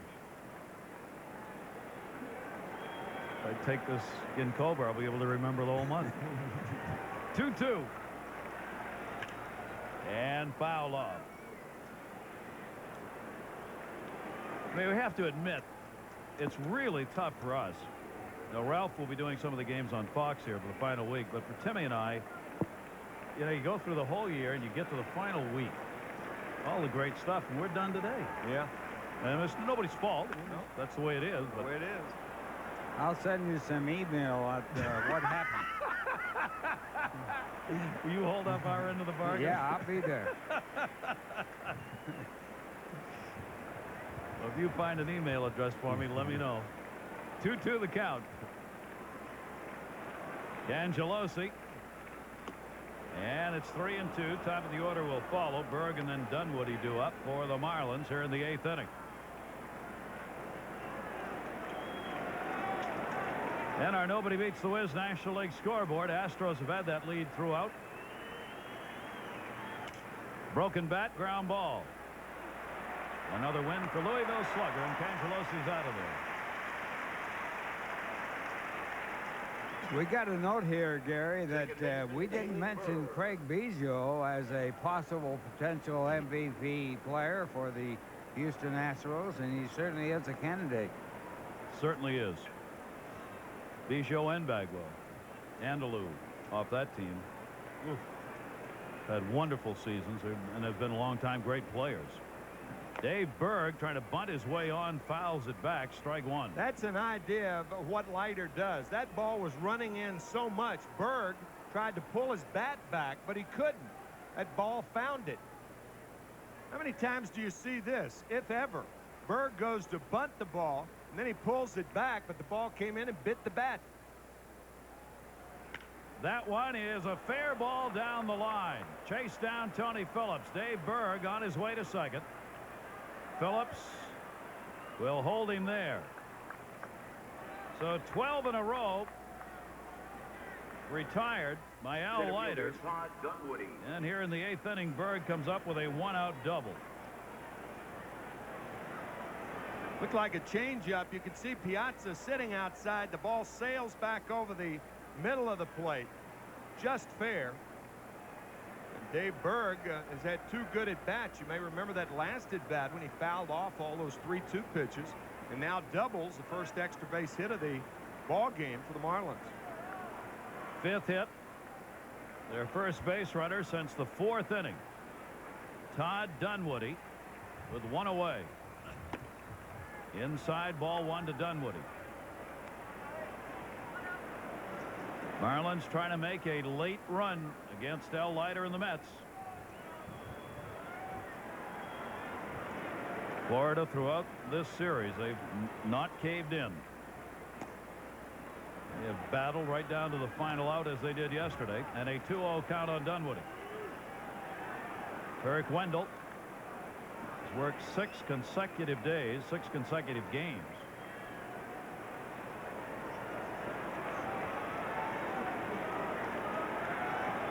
Dunwoody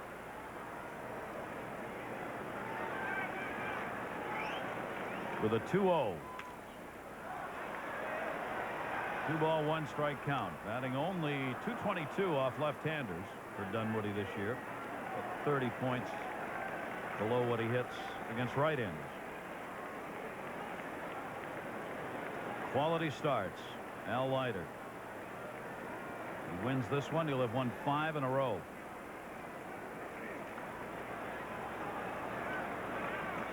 On the 2-1, foul back again.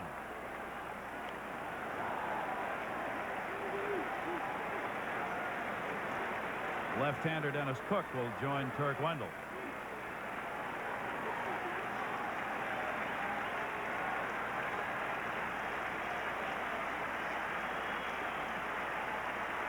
Al Leiter has struck out 10 a couple of times this year for his high. He has 8 so far in this game. The 2-2 to Dunwoody.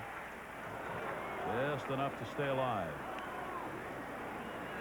The Mets would like him to have a complete game here. He's had 4. 2 of them have been shutouts because that bullpen has been worked hard.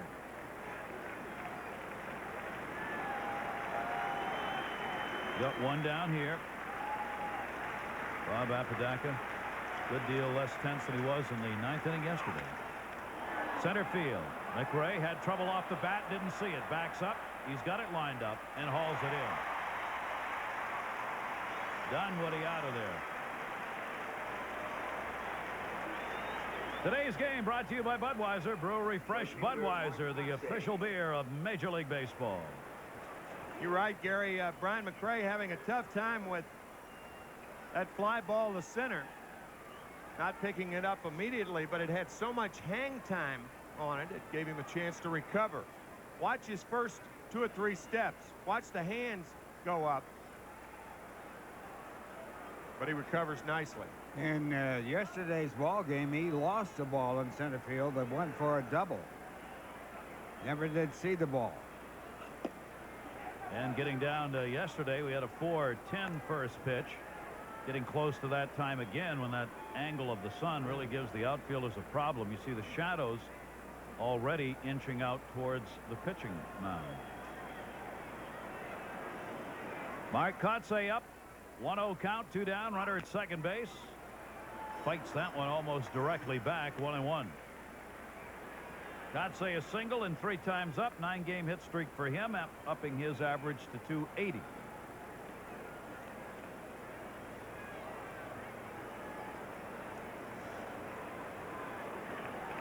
Still raining in Chicago. 1-1 hit in the air down the line. Tony Phillips, long way to go, but the ball will curve foul.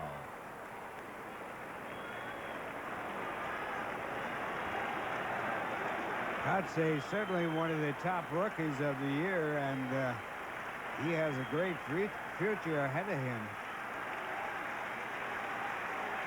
Only 22 years old. Great throwing arm. Up among the top 3 offensively for rookies in the National League.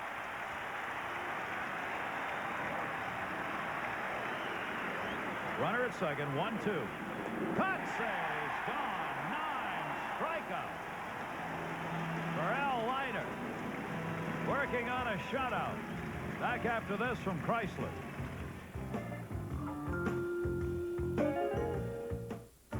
The 8th inning, a rain delay in Chicago. In the bottom of the 3rd inning, that rain delay about 50 minutes now. Don Paul, the 3rd right-hander of the day for Jim Leland's crew. Don 0-1 on the year. Broke into the big leagues back in 1988 for the Chicago White Sox. Had 4 pretty good years with Chicago, but has bounced around since 1992. 3rd pitcher. Meadows, the starter, the pitcher of record. 4 runs, 8 hits over 6 in the 3rd. Walked 2, struck out 3. Al Fonseca, 2/3 of an inning, walked 1, and now Donnie Paul on to face Brian McRae. And the pitch is in there for a strike. 4-0, 4-8-0 for the Mets, 0-5-0 for the Marlins. No warm-up action in the bullpen for the Mets, as Al Leiter will have a chance at his 5th complete game and 3rd shutout of the year in the 9th inning. For Brian McRae today, an 0 for 3. 1 for 10 in the series, and a strike on the inside corner. John Olerud, 22nd home run, good for 2 of the runs. The other RBIs to Lenny Harris, Tony Phillips, and Leiter's done the rest of it. And McRae's got a base hit.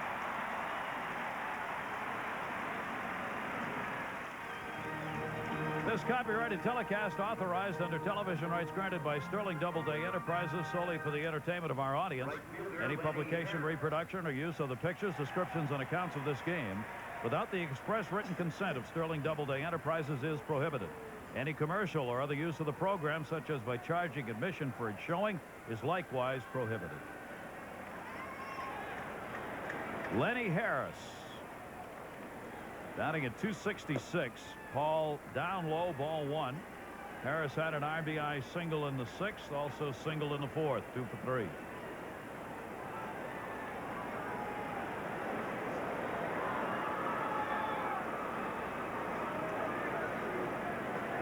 One-0 count on Lenny Harris.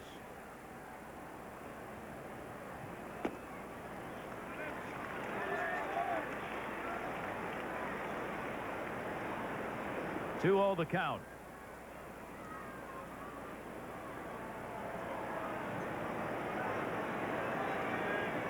Mookie Wilson over to talk with Brian McRae, the base runner.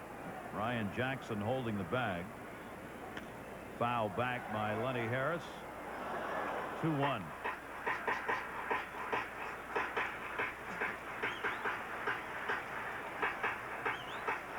We were just checking that rain delay going on at Wrigley. Tomorrow is not an off day for the Reds. Philadelphia is to play at Cincinnati tomorrow. I was mistaken earlier because the Cubs have an off day. I assumed. Ooh, over the head of Donnie Paul into center field. McRae stops at second. I assumed that Cincinnati did also, but they do not. They will host Philadelphia. That would mean that the Reds would have to come back and play that game if it has a bearing on the standings in the league. And I would imagine that game would have to be played on Thursday because of Thursday of this week back at Wrigley if that game's rained out. Or they turn the lights on and just stay there all night. Yeah, that's right. They do have lights in there now, don't they? We do remember that. Yeah. So they could hang right in there. One time, Wrigley Field, the last ballpark in Major League Baseball without lights. Famous homer in the Gloman back in 1938. Gabby Hartnett's home run when nobody could see. And threatened to call the game after that half inning. But Mace Brown was the pitcher, and if he had rolled the ball up there on the ground, it would never have happened, and it knocked Pittsburgh right out of the pennant race. Paul had McRae picked off at second base and didn't throw. Carlos Baerga showing bunt, pitch out. Runners were not going. Mets trying to add to their 4-0 lead. Justin Spire in the bullpen. Bob Apodaca on the right, pitching coach with Al Leiter. Carlos Baerga hitting .269. There's nobody out, showing bunt. Ray Ordonez, the on-deck batter, again tries to drop it down but fouls it off. We understand the forecast in Chicago is for rain all day. I have to say, in the business, what an ironic twist. ESPN is carrying that game, or they were. They dropped out of Sunday baseball so they could have football on Sunday night. What are they going to do if they wait and play that game real late? 1-1 count. And bunted. Good one by Baerga. Donnie Paul goes to first with Burt covering, and the sacrifice moves the runners up.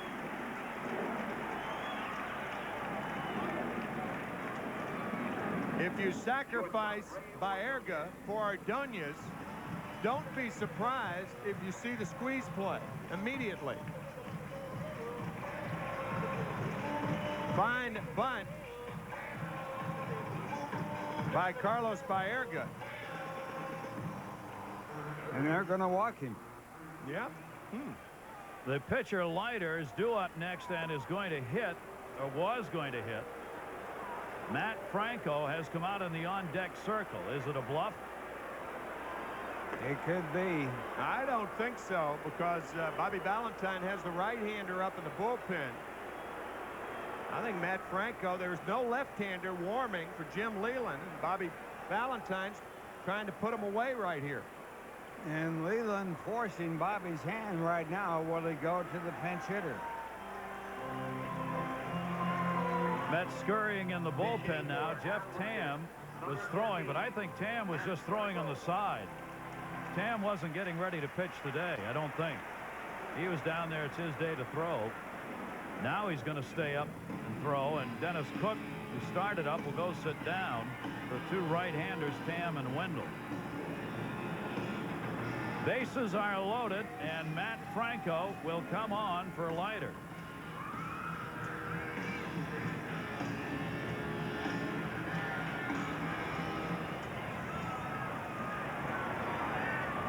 Great job today by a real warrior, Al Leiter. What a year he's had, and what a day he had today.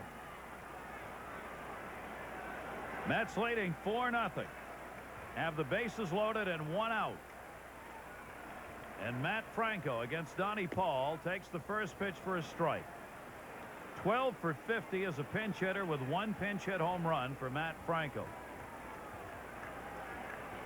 Overall, 269.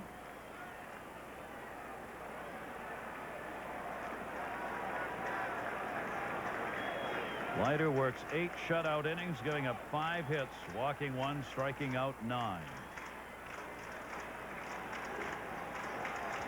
We're in the bottom half of the 8th inning. Mets up 4-0.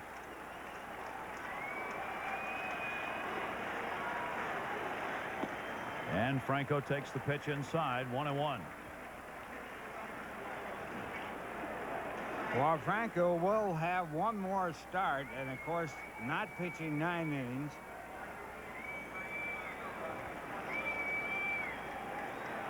Al Leiter, I'm talking about, will make him a little bit pressure for his next start.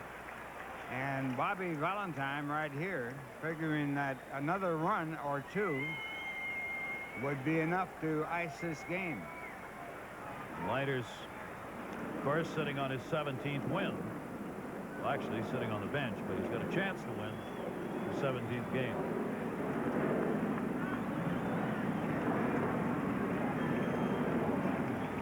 Donnie Paul with a 2-1 delivery, and that one to center field. Dunwoody back, hauls it in, tagging up McRae. He'll score. Going from third, from second to score, Lenny Harris. He'll be thrown out. And hanging on to the ball, Randy Knorr. Harris tried to score from second base and got thrown out. The run will count that McRae scored, and the Mets have a 5-0 lead.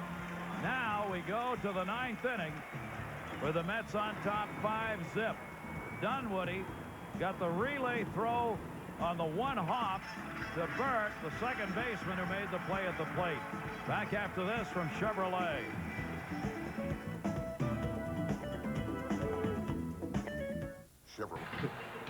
He's like the sun coming up every morning and the sun going down at night. Turk is back. His 7th consecutive game, his 62nd appearance, 7 consecutive games, ties Jesse Orozco for the club high.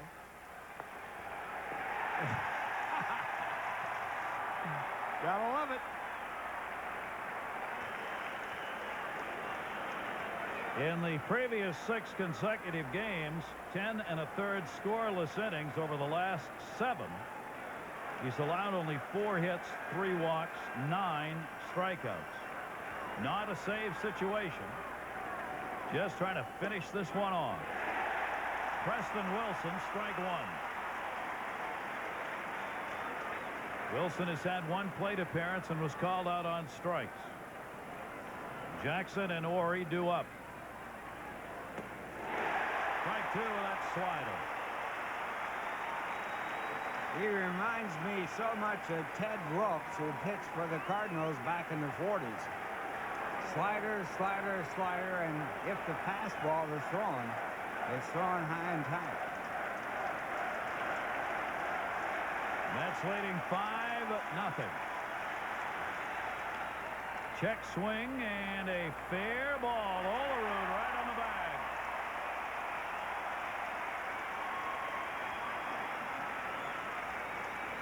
First baseman Ryan Jackson. The Turk has found his milieu, and at Shea Stadium. Boom. Talk about a guy made for this town. He's relaxed now after all of the woes of last year right after the trade. Boy, have they taken to him. This is great. Ryan Jackson. Kirk Wendell has given a whole new meaning to slam poetry. He is a poet. Right. That's right. Writes poetry to calm himself, then goes out and slams the rosin bag.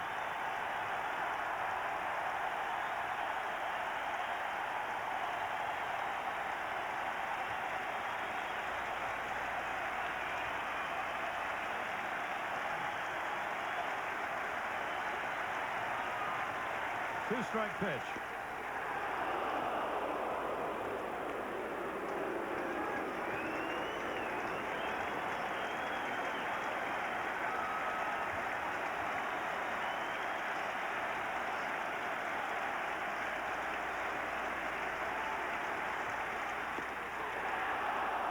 Two balls, 2 strikes on Ryan Jackson. Mets trying to put the heat on the Chicago Cubs. Waiting on the rain delay. A victory here, and the Mets would be a half game ahead, pending the outcome of that Cincinnati-Chicago game. It's been delayed for over an hour by rain. Fouls it off, holds the count at 2-2. Gary, the rosin bag is not the only thing that Turk Wendell slams. He has slammed his former club also, the Chicago Cubs. You get the feeling that this is a lot sweeter for Turk Wendell. A lot of words exchanged. Turk has said nothing personal, but the quotes have been made about the Cubs and how important it is to him. 2-2 popped up. No play.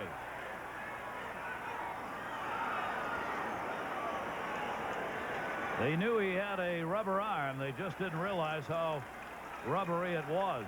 They found out here in the last 2 weeks.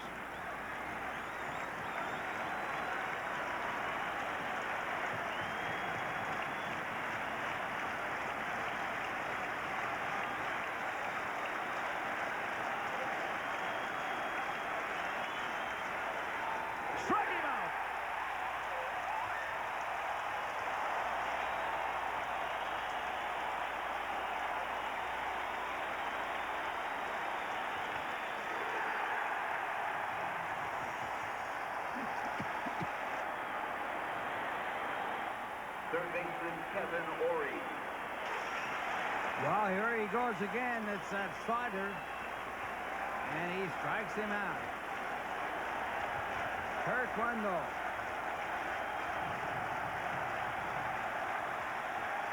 Kevin Ory with 2 down. 2 down, nobody on. Mets leading 5-0. Mets looking for their 16th shutout as a team. Ory takes the pitch up high for a ball. Incredibly, the Marlins have been shut out only 4 times this year. Losing 104 games, but only 4 times shut out. 2 away. No play outside of first. 1-1 on Ory.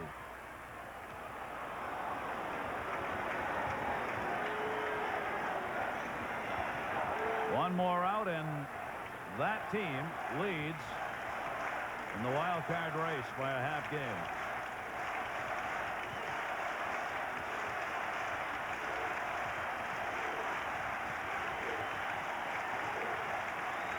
One. Ory. Pop-up. When it comes down, Mets are the wild card leader.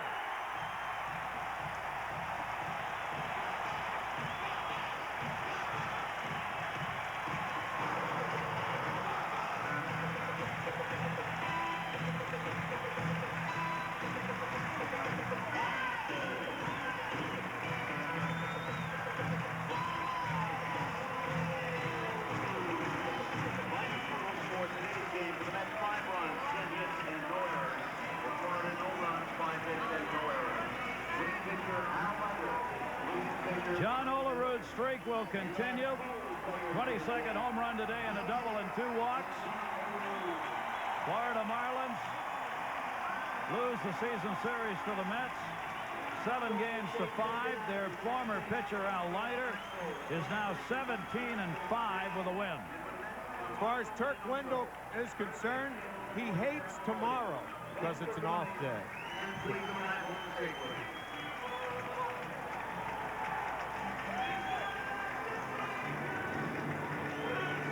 Still raining at Wrigley. 3rd inning, no score. Those are the current standings pending the outcome of that Cubs-Reds game.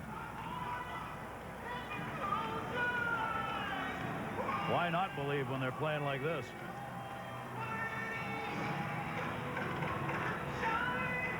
What a week it has been. The 1-0 win over the Expos last Sunday, then 3 out of 4 against the Houston Astros and 2 out of 3 against the Marlins.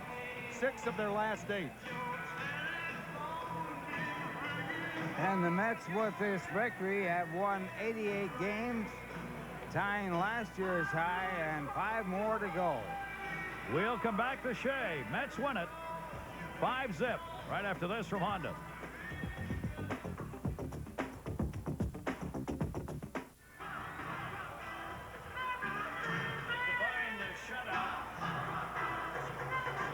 Combined shutout as the New York Mets. Al Leiter gets the victory.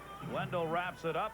And a 5-0 victory over the Florida Marlins. And for the New York Mets now, they will do some baseball watching of their own to see what happens at Wrigley Field and whether or not that game, which has rain right now, is able to continue after they got to the 3rd inning and it was scoreless there. But for New York, you got to do what you got to do, and the New York Mets indeed have done it here today with a victory. And Ralph, for New York, as Timmy said, this week just continues, and that we talk about believing. One of the things is this ball club believes in itself. Well, they're playing that way now and doing a great job. They have momentum. They have good pitching going for them now, and all in all, the Mets have 1 week to go or 5 more ball games, and they have everything going the way they want. And from what I understand, we have John Olerud, who is ready. And John Olerud, unbelievable performance once again today. A double, a home run. John, I guess you hope it doesn't end, right? Yeah, definitely. Been feeling real good up there at the plate, and haven't been fouling off my pitch, so it's been a great stretch for me. What I want to know is this all about Garrett? We put up pre- and post-Garrett numbers. Oh, and is that you're right? doing much better since Garrett came on board. Yeah, well, that must mean that I do better without much sleep. So, yeah, that's great. I have been swinging the bat good lately, and hopefully that'll continue. John, when you have too much sleep, you're out in front too much, right? Yeah, I guess I jump out a little too much energy. Easier to wait now? Yeah, that's right. Here's the home run you got, John. Were you looking for that down and away? Well, yeah, I was just looking for a good pitch to hit, and it was a changeup, and looks like it was more outside than what I thought. I thought it was more middle of the plate, and I just stayed back real well, saw it real good, and got a good swing at it. Seeing it real good, John. You're seeing everything. We talked about it on the air. I guess that ball looks about 3 times as big as it really is. Yeah, well, I think the big thing for me is I'm staying back real well. I'm not jumping at the ball. And I think when you do that, you feel like you get a longer look. And so I'm reading the off-speed pitches a lot quicker and getting a little longer look at the fastball and, not missing them when I get them. So it's been a good stretch. John, it has been such a tough stretch. I mean, your scoreboard watching every game, see what the Cubs are doing. You're playing tough teams who are playing you tough. Do you feel the stress of this thing? Are you in the adrenaline run now? Or physically, how, as the ball club, how are you feeling? Oh, yeah. I mean, it's definitely, tough games because every at-bat's a big at-bat. You have men in scoring position. It could be a crucial at-bat to get the guys in. And defensively, the same thing. You get men in scoring position. You really got to bear down, make sure you get the outs, make the smart plays, that sort of thing. And so it definitely does drain on you a little more than, say a game, even like tonight. We had a pretty good lead going into the game late. And, you can at least relax a little bit. But, yeah, these close games, they definitely wear on you. Do you know you're at that 14 straight times on base mark now? Are you aware of that? Well, I wasn't aware. I knew that I hadn't made an out in a while, but but I didn't really keep track. Well, you're 1 shy of the National League mark and 2 shy of the Major League mark set by Ted Williams. So say something about that, John. Well, you just go up there and you try to take good swings and see what happens. And for me lately, I've been getting a lot of hits and balls been dropping in for me. So one of the good things about watching you, John, of course, you have that great bat control, but you've been up on the plate, standing close to it. Is that by your own mind? Yeah, I think. With some of the pitchers, depends on the pitcher. Some guys, they try to pitch you away, and I think it just depends on how you feel up there. If you're reacting to the pitch in real well, you can get up on the plate a little more and still feel like you can react to that ball in. So, if it's a type of pitcher that really stays away a lot, you kind of get up on the plate a little bit and look for that ball away. Big day off tomorrow, John. Is this important here to be able to finally just take a breath for a day? Oh, yeah, definitely. I think, we've had a pretty draining stretch, a lot of close ball games, and I know I could feel a difference the last day off we had, coming out to the ballpark, just running the sprints before the game. Legs felt a lot better, so I think the day off will really help everybody. Well, I know when you go home, you get to go to bed, and then when the baby wakes up, you get to say, Kelly, the baby wants you, and you can go back to sleep. Yeah, right. John's not buying that, neither is Kelly. John, congratulations. Thanks for joining us. All right, thanks. John Olerud giving the chase, of course, for the batting title, as well as the 14 consecutive times that he's been on. Turk Wendell wrapping this one up with the pop-up even before it came down, celebrating the win. And we'll be back after this from Nissan.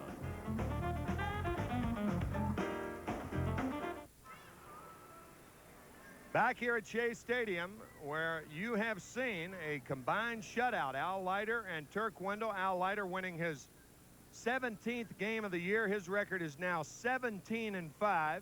And John Olerud, 14 straight times on base, 9 straight hits. He has made only 1 out in his last 22 times at bat. But that does include a sacrifice fly. This was not one of them, however. Putting the Mets on the board in the bottom of the 3rd inning, a 2-run home run as John Olerud continues his sizzling hitting. He is now 1 point behind Larry Walker in the batting average race. There are so many races going on. The home run race, the wild card race. The divisions are locked up, but nobody knows where they're going to play in postseason. What a year. And Mets Baseball 98 has been brought to you by Pizza Hut, the home of the Sicilian pizza. By OmniPoint, 100% digital, 0% hassle. Call 1-800-BUY-OMNI. And by Jeep, the most awarded brand of 4x4s on earth. By the way, folks, closed captioning of Mets baseball is brought to you by the company you count on wherever life takes you. General Motors, people in motion. Mets Baseball 98, produced and directed by Jeff Mitchell. Associate producer, Steve Olbaum. Our associate directors this afternoon, Vinny Sinopoli and Larry Mant. Artie Friedman with the numbers this year. What a great job. Matty Ryan, terrific. You run out of superlatives for Arthur Gress and Howie.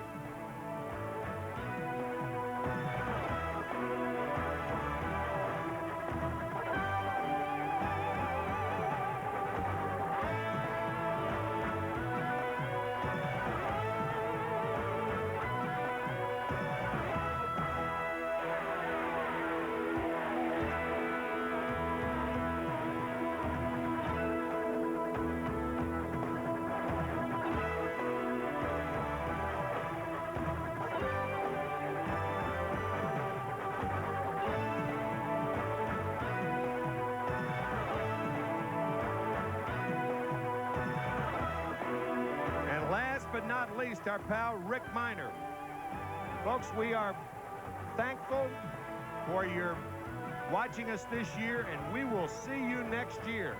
And all Mets fans hoping and pulling for the Mets this last week. This has been a presentation of WWOR-TV UPN 9 Sports. For my partners Gary Thorne and Ralph Kiner, this is Tim McCarver bidding you adieu in '98.